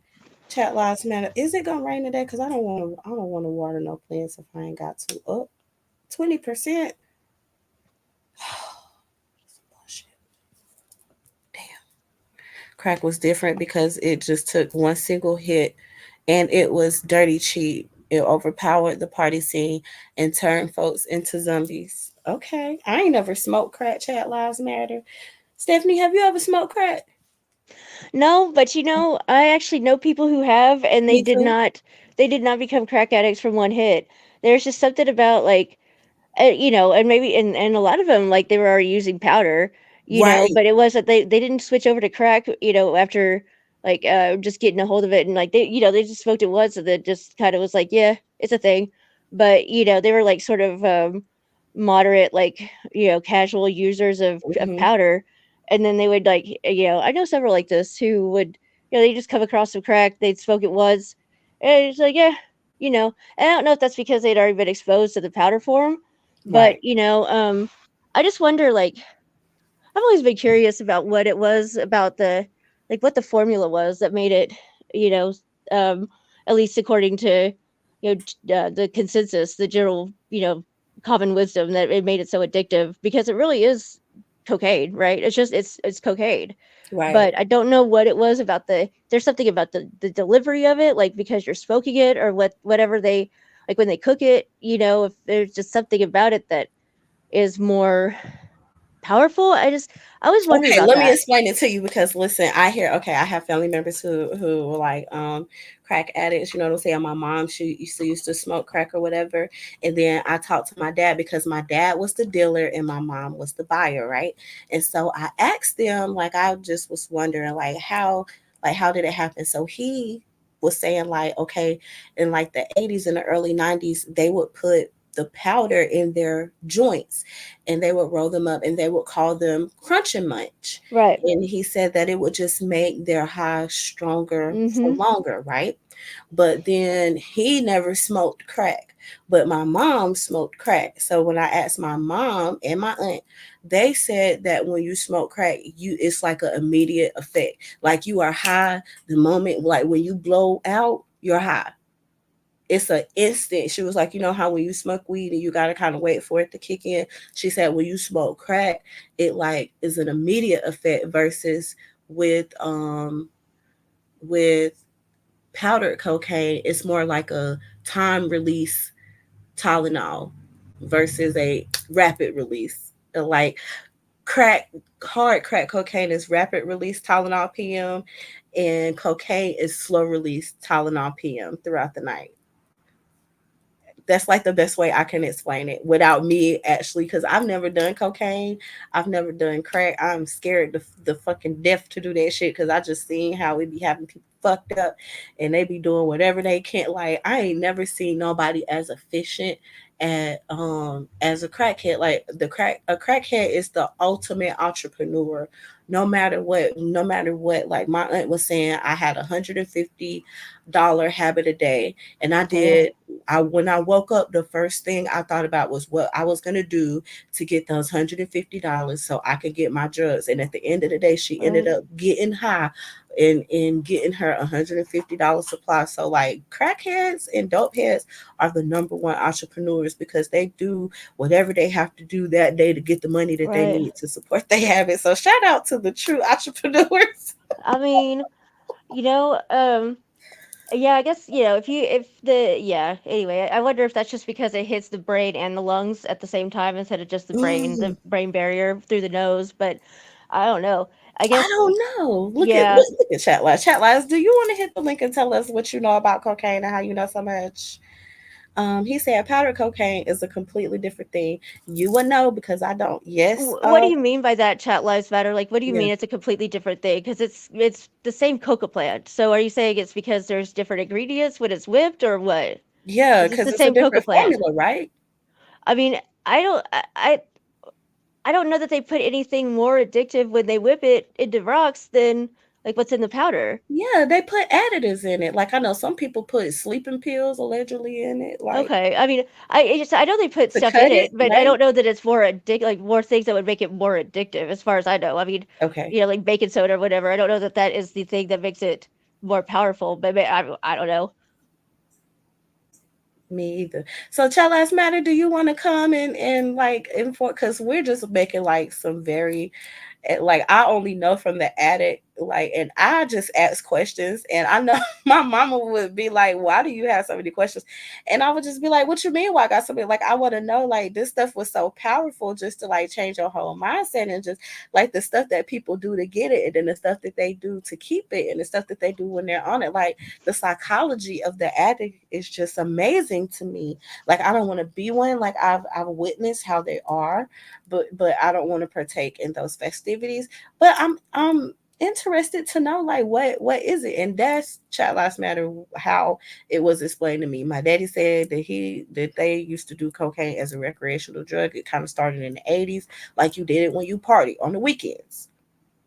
When you was off, you got off of work, y'all did a couple lines, smoked some weed, and party. And And then I don't know. He said the and streets Chat was Lives Matter.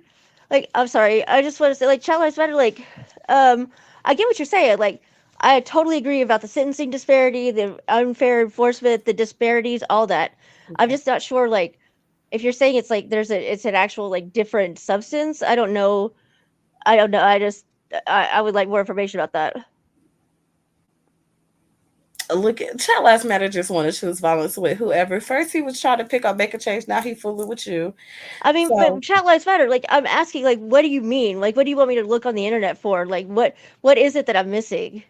like, should I'm we be not looking saying for to the educate me. Just point me properties, in the right direction. If I don't like, if I'm not getting it. like the properties of powdered cocaine versus crack cocaine? I Like, mean, is that what he's saying we need to be looking I at? don't know. Hmm. But isn't powdered cocaine more pure than crack?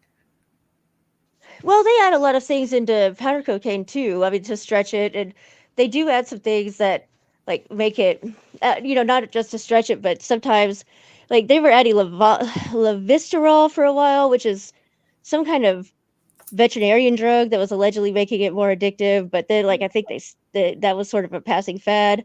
It was more to just stretch it. But yeah, I mean, powder's stepped on too, but I just don't know. I mean, I guess my question is it the delivery method? Because Mm, it's the same okay, basic substance. right. But it's how it's getting to the brain, like the snorting, where it's coating your membranes versus smoking it where the smoke is filling up your lungs and then it's moving from your lung. Like, yeah, because think about it, if you snort it, and like that's right there to the forehead, like boom. Right. Oh no, that's a good. Okay, so which delivery is better? Like, why are we over here trying to figure out which way to consume cocaine the best way for the best effect?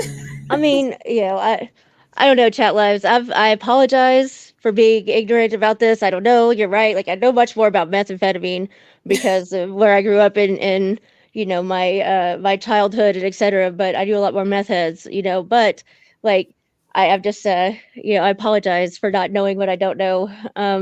I will look around and try to figure out what it is that I don't know and try to educate myself. But my apologies, chat lives better. Listen, I remember like kids being on meth in middle school. I remember that stuff. Meth. What'd you say? The meth medicine? Is that what? No, they was on meth in middle school. Oh, middle school. No, yeah. Yeah, yeah. When in Hillbilly, Oklahoma, and Arkansas, when meth hit in the '90s, I saw whole families get addicted, like within the matter of a few weeks. Like, Mm, children. I mean, like 12, 13, 14 year olds is about what age I was when that hit, right. and like middle school, all of a sudden my friends were starting to change and like it was like what all of a sudden seeing zombies walk down the hall by the end of the school year. It was wild. You never see anything like it. Well, I mean, I don't know if it was since I don't have personal experience. I don't know if it's comparative to the crack epidemic, but Okay. from what I've understood, like it was like watching people change I think overnight. it's worse if I want to just comment on like what I've seen.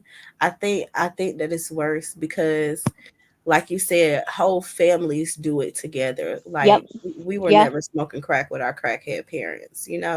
Like they all doing it together. They all in there catching nods and about to sit like And taking apart the refrigerators together, leaving it out on the front porch and never putting it back together. right. Oh yeah.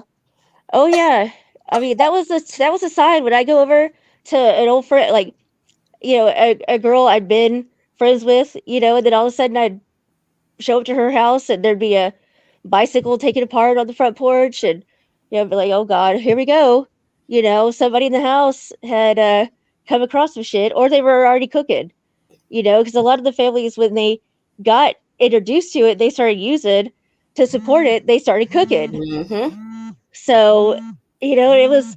back then it was cheap and easy to cook, so they do it in their like backyards and their sheds and shit. Then they used to. I remember. Listen, I'm from the country. They would be walking around the store cooking it in like bottles. Yep. Rolling cooks. Yep. It's crazy. Yeah. Oh Lord, look at Make a Change. Do not upset Chat Last Matter. He is the safest Chat GPT. Not if your city start with I don't know. You should start. You Chat Last Matter. You're gonna let Steffi alone because we're up here having a wonderful conversation, and I hope that it helps somebody and or encourages somebody. 2020. Oh, Mikey, 2025 is gonna be a good year for me. I really think. Oh, I really think. Thank you. Whoa, hold on. I really think thank you to two little brothers and my little sister. Family is everything. They really will help you. They will help you. Oh, okay, Mikey. Shout out to your brothers and sisters. They helped you. And 2025 is going to be a good year. I see you manifesting. Let's continue with the sector Chat GPT.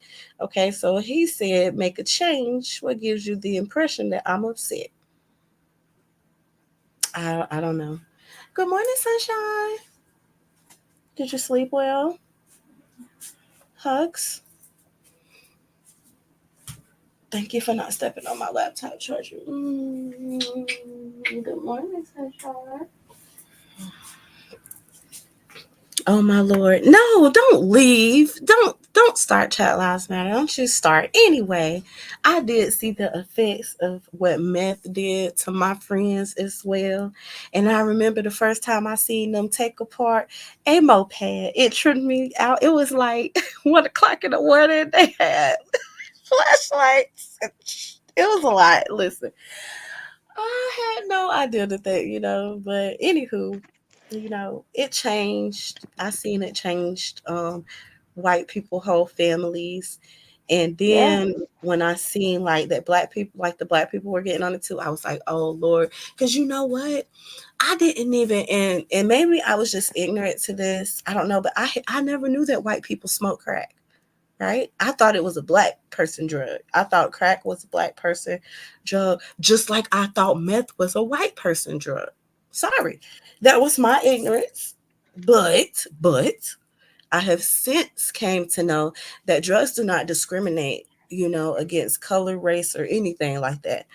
But the first time I seen a black person who was like a open, active meth user, it threw me the fuck off.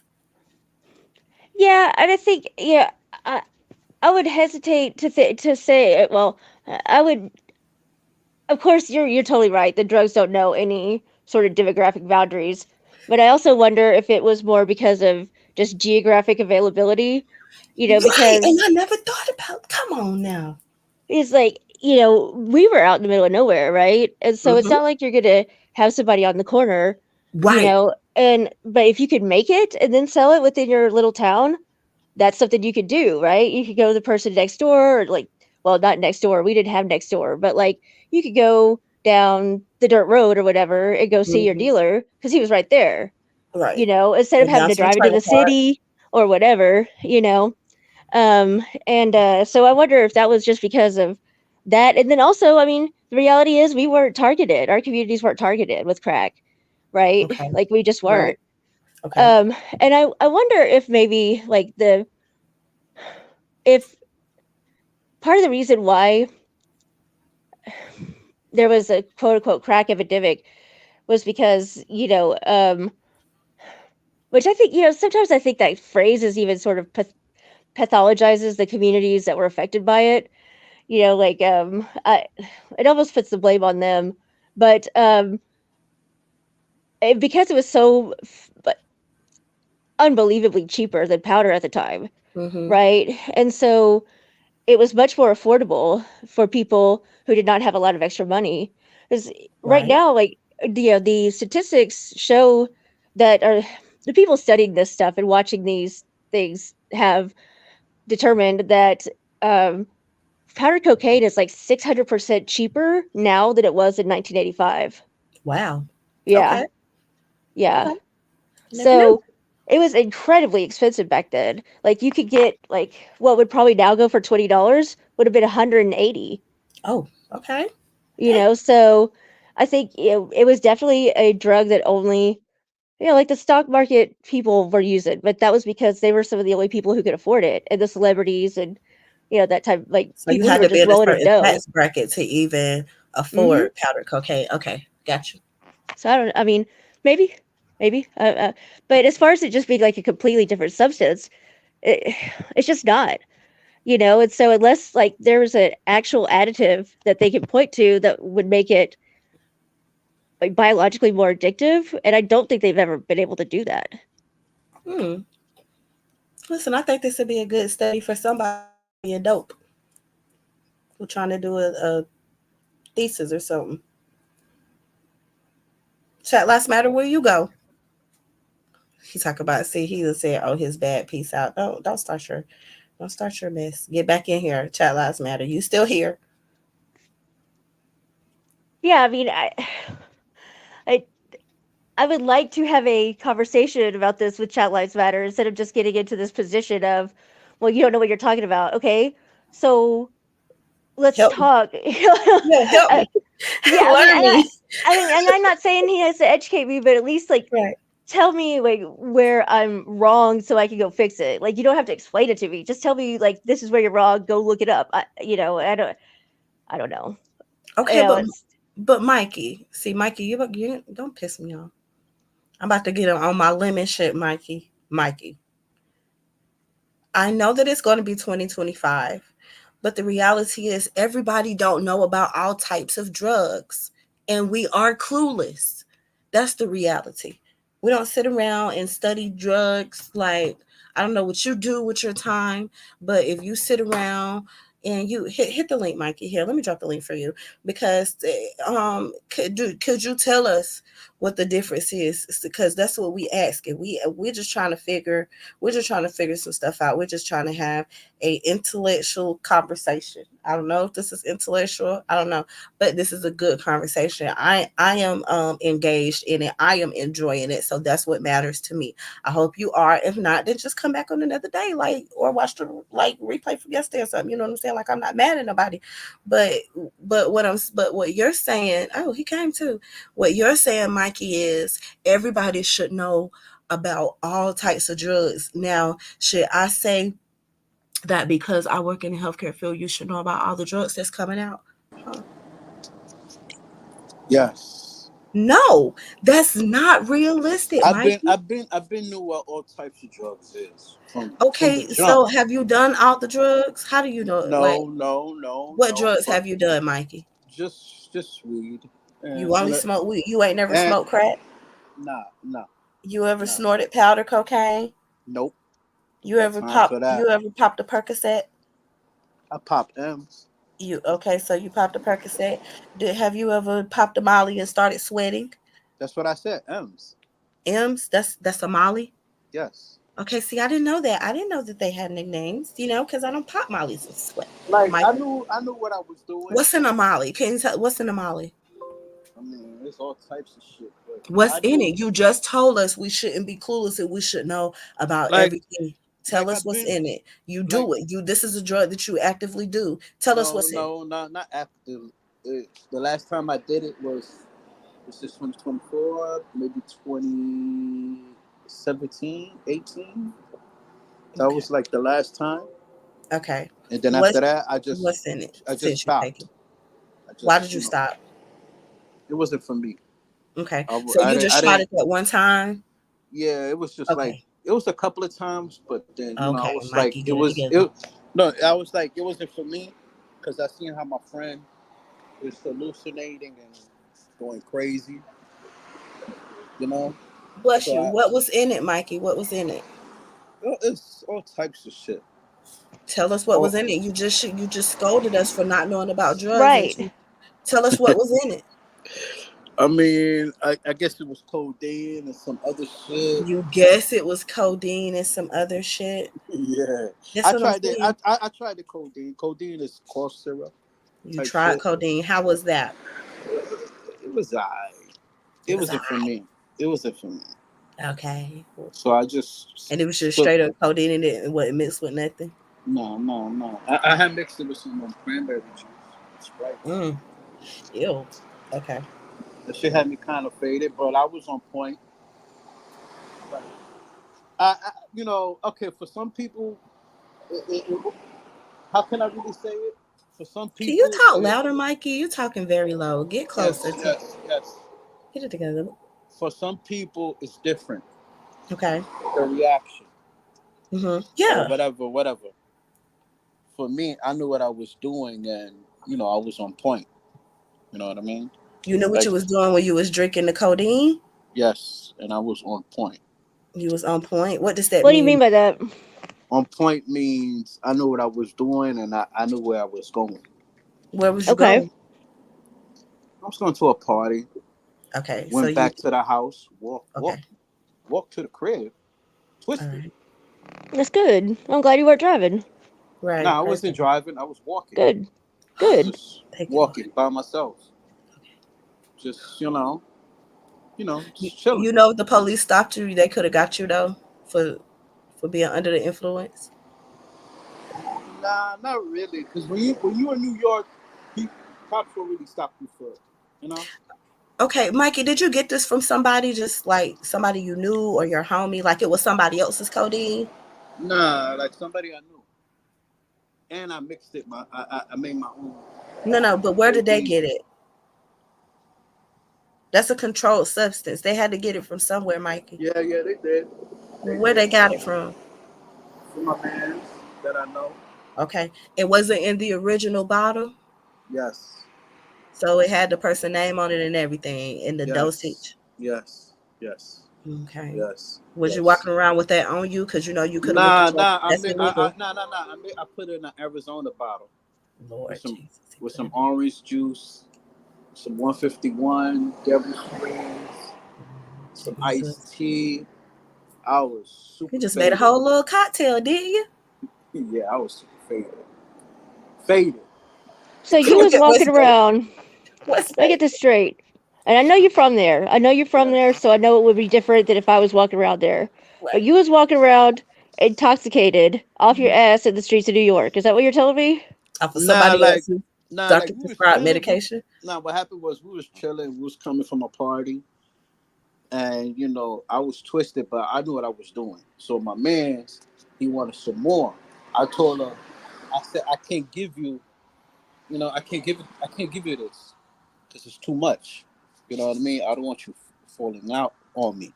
You know what I mean? If you can't have, basically, I had high tolerance. If you got high tolerance, you can handle it. Mikey, how did you have a high tolerance and you only did it a few times? I mean, I was good. Mikey, Like, you don't build a high tolerance for codeine without taking codeine. nah, yes, you do. Yes, you do. No, you Like, don't. look, You look. die. I get What? look. I gave some to my man, right? No. Gave him I'm a little talking bit. about you. I'm talking about you. You're I know. convinced. You I listen. know. Listen. No. Hush. Follow.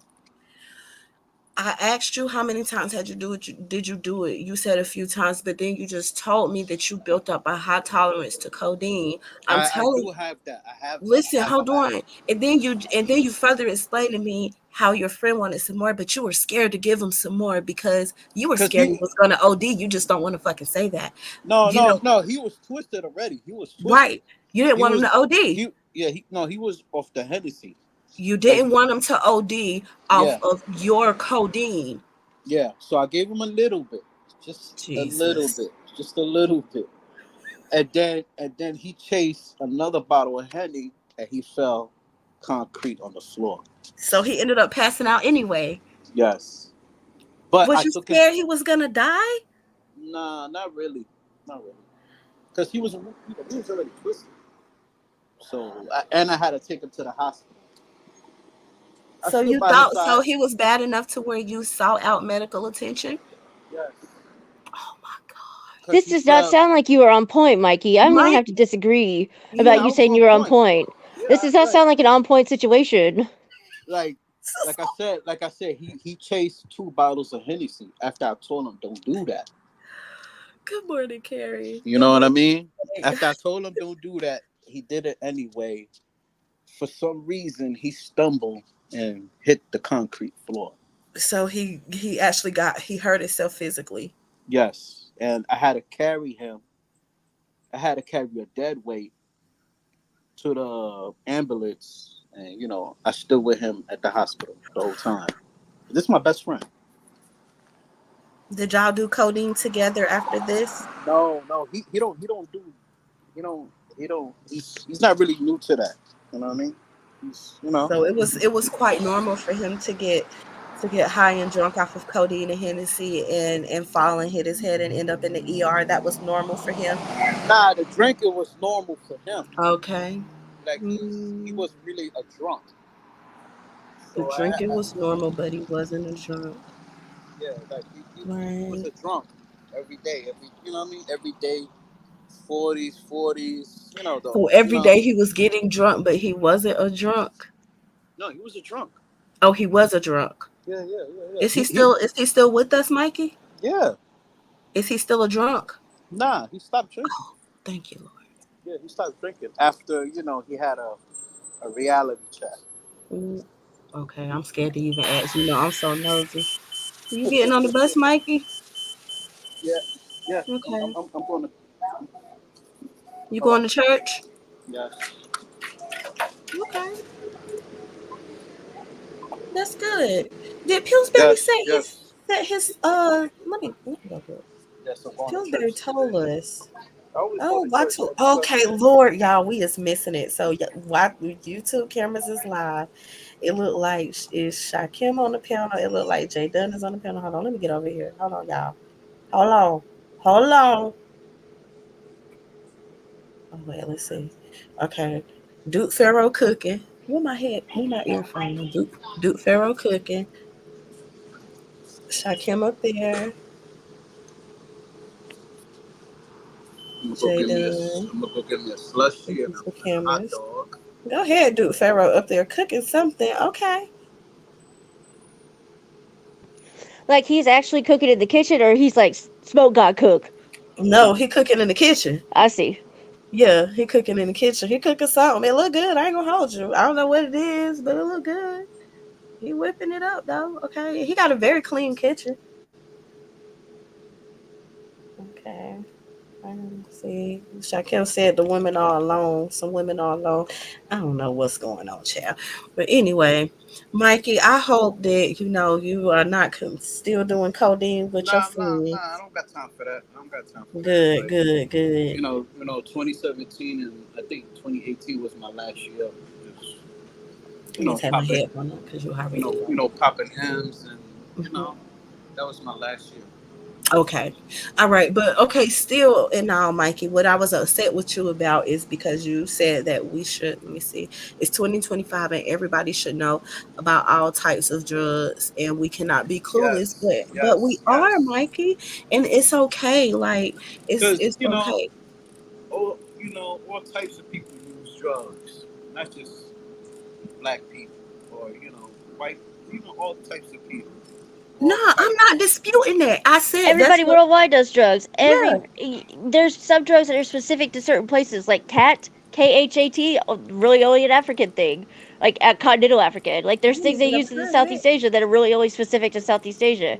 Like Right. we get that, Mikey. We've already acknowledged that. We get Right. it.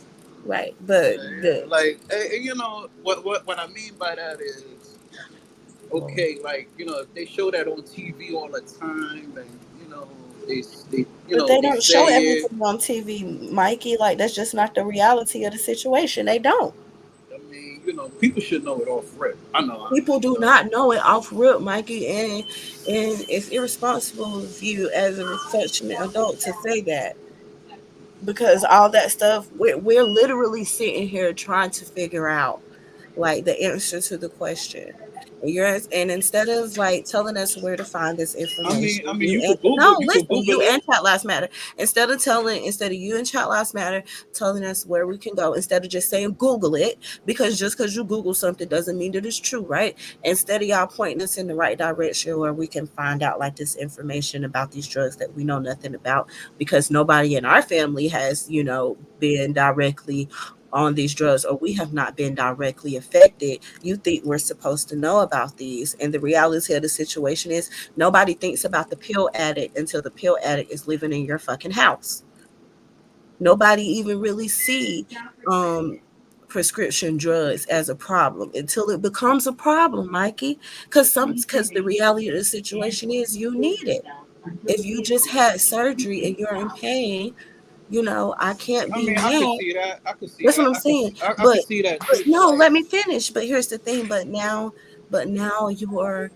you've healed, but your body is used to those to that medication, to that feeling, and your body can't function without that medication and feeling that medication gives you. And sometimes people resort to street drugs to give them that same feeling that medication gave them. You know what I'm saying? that's because I don't want to say weak minded. That's not. It doesn't mean you're weak minded. It just does not, Mikey. You're not strong minded. Because some That's people are not strong. true. That's But not true. you gotta be strong minded enough to say, okay, I ain't gonna use coke. That's not for me. You, I already your know what body I. can't function without it, Mikey. Yeah, but you You already struggle know. to do everyday tasks and your bills are still coming. You still owe Duke energy. Then You then, then that's your you problem. you still got to go to work and function after you had this life-changing event happen that caused you a great deal of pain, and sometimes you feel pain like have you ever heard an older person say, I know it's about to rain because my bones ache. Now you know a thunderstorm coming because where you got that plate surgically put in to you, it's aching and throbbing because you got a metal plate and four screws that's holding it into place into your bone that you have nerve endings and you can fucking feel. Yeah, And maybe you heal slower, so you needed that medicine a little bit longer because your body just heals slower, but you're still in the same amount of pain, Mikey. You can't say that somebody who becomes addicted to a substance is weak minded. I don't believe that. I mean they show that on TV all the time. Hey, You hey, believe before. everything you see on the television? I mean, no, I mean like the commercial, the commercials. Hey, The before be, commercials. before you use this drug, make sure you That's go to your a doctor, commercial is nothing but an whatever, whatever. advertisement.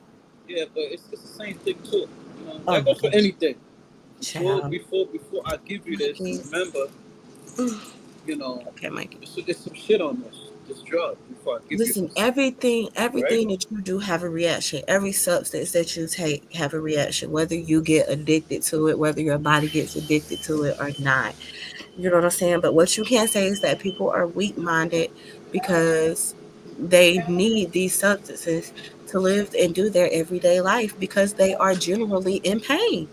They are genuinely I in mean, pain. but what kind of drugs are you talking about? Is this, Listen, you there are street drugs that mimic pharmaceutical drugs, right? so you Heroin. so you wanted to Hang on, hang Hold on, on, Mikey, let her explain it. Mikey. Listen, those pain that pain medication is from the same plant and has essentially the same chemical makeup Hmm. as heroin. Have you ever seen anybody try to go off heroin? yes, Have you ever physically seen anyone yes, try to go off heroin? yes, and it's Did you not watch them beg to die? Did you watch them beg to die because they couldn't take it it's not anymore? it's not a pretty Or did sight. you just watch them You know flat that. out die because their body couldn't handle it? Because Like, sometimes that's a risk. That is a risk that mhm, if you go cold turkey, you will die. you will. I mean, I It's not just understand something that that. you could just be like, oh, I'm just so strong. I'm just gonna not do this. I'm gonna put this down. And there's a lot of treatment providers that prescribed oxycodone and then on to perks or whatever. Like they did not inform the patients of the risks. They kept them on those medicines too long. Hmm. You know, So basically, you Mikey, gambling let with your her life. finish. She's trying to explain to you. Let her finish. I'm not saying there's not an element of personal responsibility. I get that what you're saying, okay? But it's far more complicated than I'm Nah, just so strong I can't it's not gonna happen to me. It's just that's like what I'm you can saying. You gambling with your life. Are you wanting to do that? I'm not. You know what I dude, you were mean? talking about walking around intoxicated off codeine and 151 on the streets of New York. You don't think you were taking your life in your hands? What the hell? I know Let's what I go. was doing. I know what I was doing. No, you didn't. Somebody could have rolled up on you and mugged you and stabbed you just for the fun of it. What would you have done? On You some couldn't fight purge type of stuff. that kind of state. Ribs. I I mean, I forgot. was on point. I was on Okay. And I had a wet. Okay. I had a Your wet. friend fell down and you had to take him to the hospital. You were not on point, Mikey. Yes, I did. You want some brisket? You know what I mean? That's my best I friend. can make you some brisket. Okay. You know what I mean? I took him to the hospital because he was. Give it to me out the Frigidaire. You see it? You know what I mean? You know what I mean?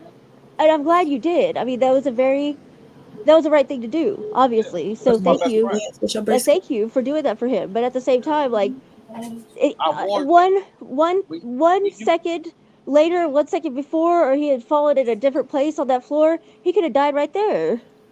Man, if he would have messed around and hit a concrete corner on his temple He did. with the illegal codeine that you gave him in his He system. did.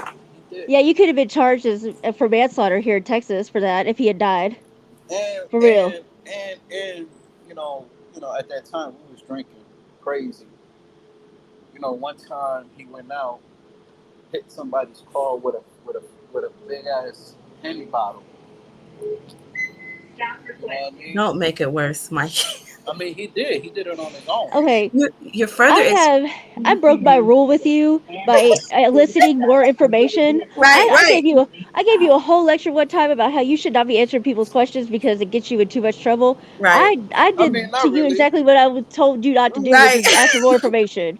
So, Mikey, I'm going to advise you now that we just need to terminate this conversation. Okay, like don't dig this hole any deeper. Okay, Mikey, don't dig it any deeper. That's all I'm going to say. No, I'm not going to help you dig it any deeper either. Yeah. So, Mikey, what we're saying is what we're trying to get you to understand is that there are other underlying factors that gets people addicted. Go get some paper towels so you can wash your hands because you did just go pee. Like, don't play with me. Okay. And people get addicted to these drugs for a plethora of reasons, right?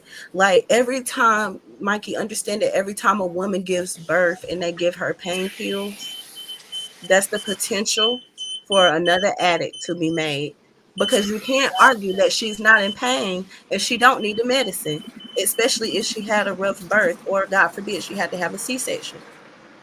See, I she mean, I've needs. been knew that. Well, that's what I'm saying. So you're saying got that kids. people are I got kids. weak-minded for getting hooked on medicine that their body still feel like it needs. You know what did he say? My mind is telling me no, but my body is telling me yes.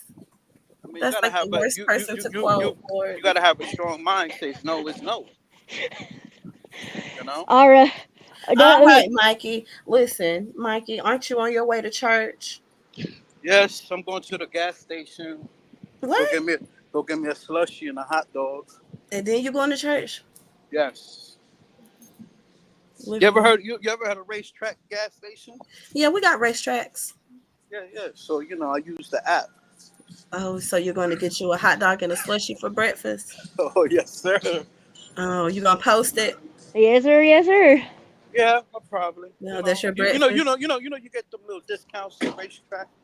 Do you? Build up points. Okay, I go to the QT, so the QT don't let you build up points.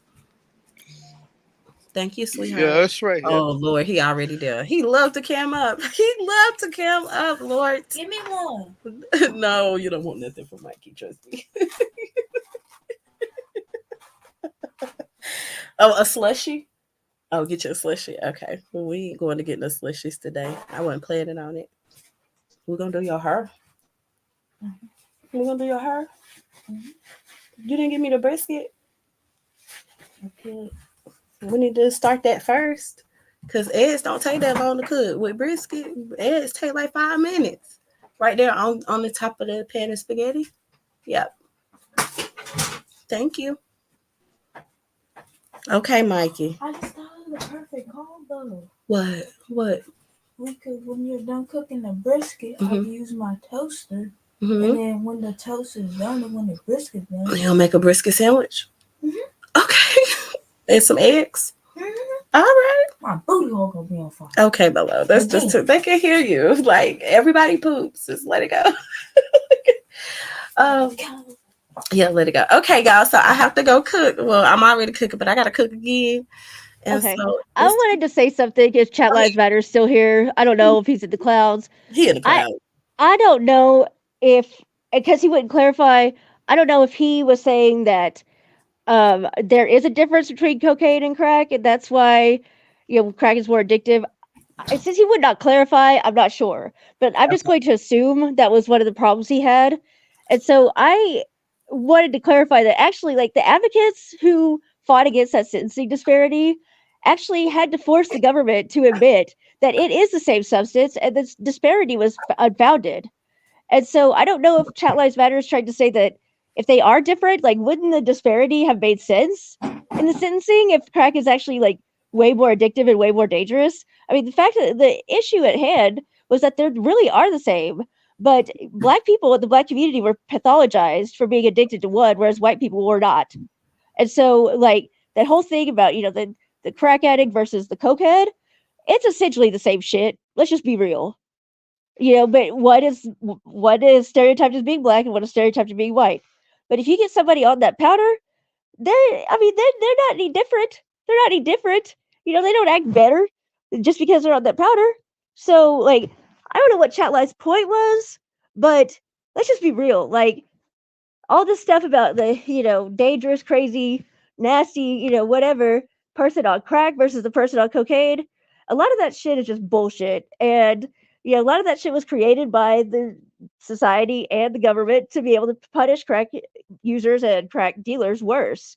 And so I don't know, like, I think Chat Lives was even saying that was true, but, like, then he turned around and said, like, I didn't know what I was talking about as far as saying they're the same substance. Which one is it, Chat Lives Matter? Which one? Chat Lives Matter, I hope you are listening. So anyway, I wish he would have clarified so we could have had a better conversation, but that's all. So Well, hopefully he come back and listen. And then Chat Lives Matter, if you can just like leave some comments or whatever, we could pick up this conversation because it's worth having. It was a good conversation. We had a really great conversation this morning. I appreciate you for coming up, Stephanie. This was wonderful. yeah, it was. I had a good time. It's not on. Nobody can see you. So you enjoy your Sunday. I am. I'm getting ready to cook with the boy, and y'all have a good morning. And I'll see y'all in somebody chat. YouTube cameras is live if y'all want to go somewhere. Oh no. Okay, I'll head over there. All right. Let me go. And, Bye. bye, Stephanie girl. I hope that now I thought we were supposed to be having a funeral service for the Temple of Dendera, but I guess not. I don't know. Either way it go, y'all have a good morning. I'm gonna get my Sunday started, and we're gonna do some cooking. And y'all have a good rest of y'all day.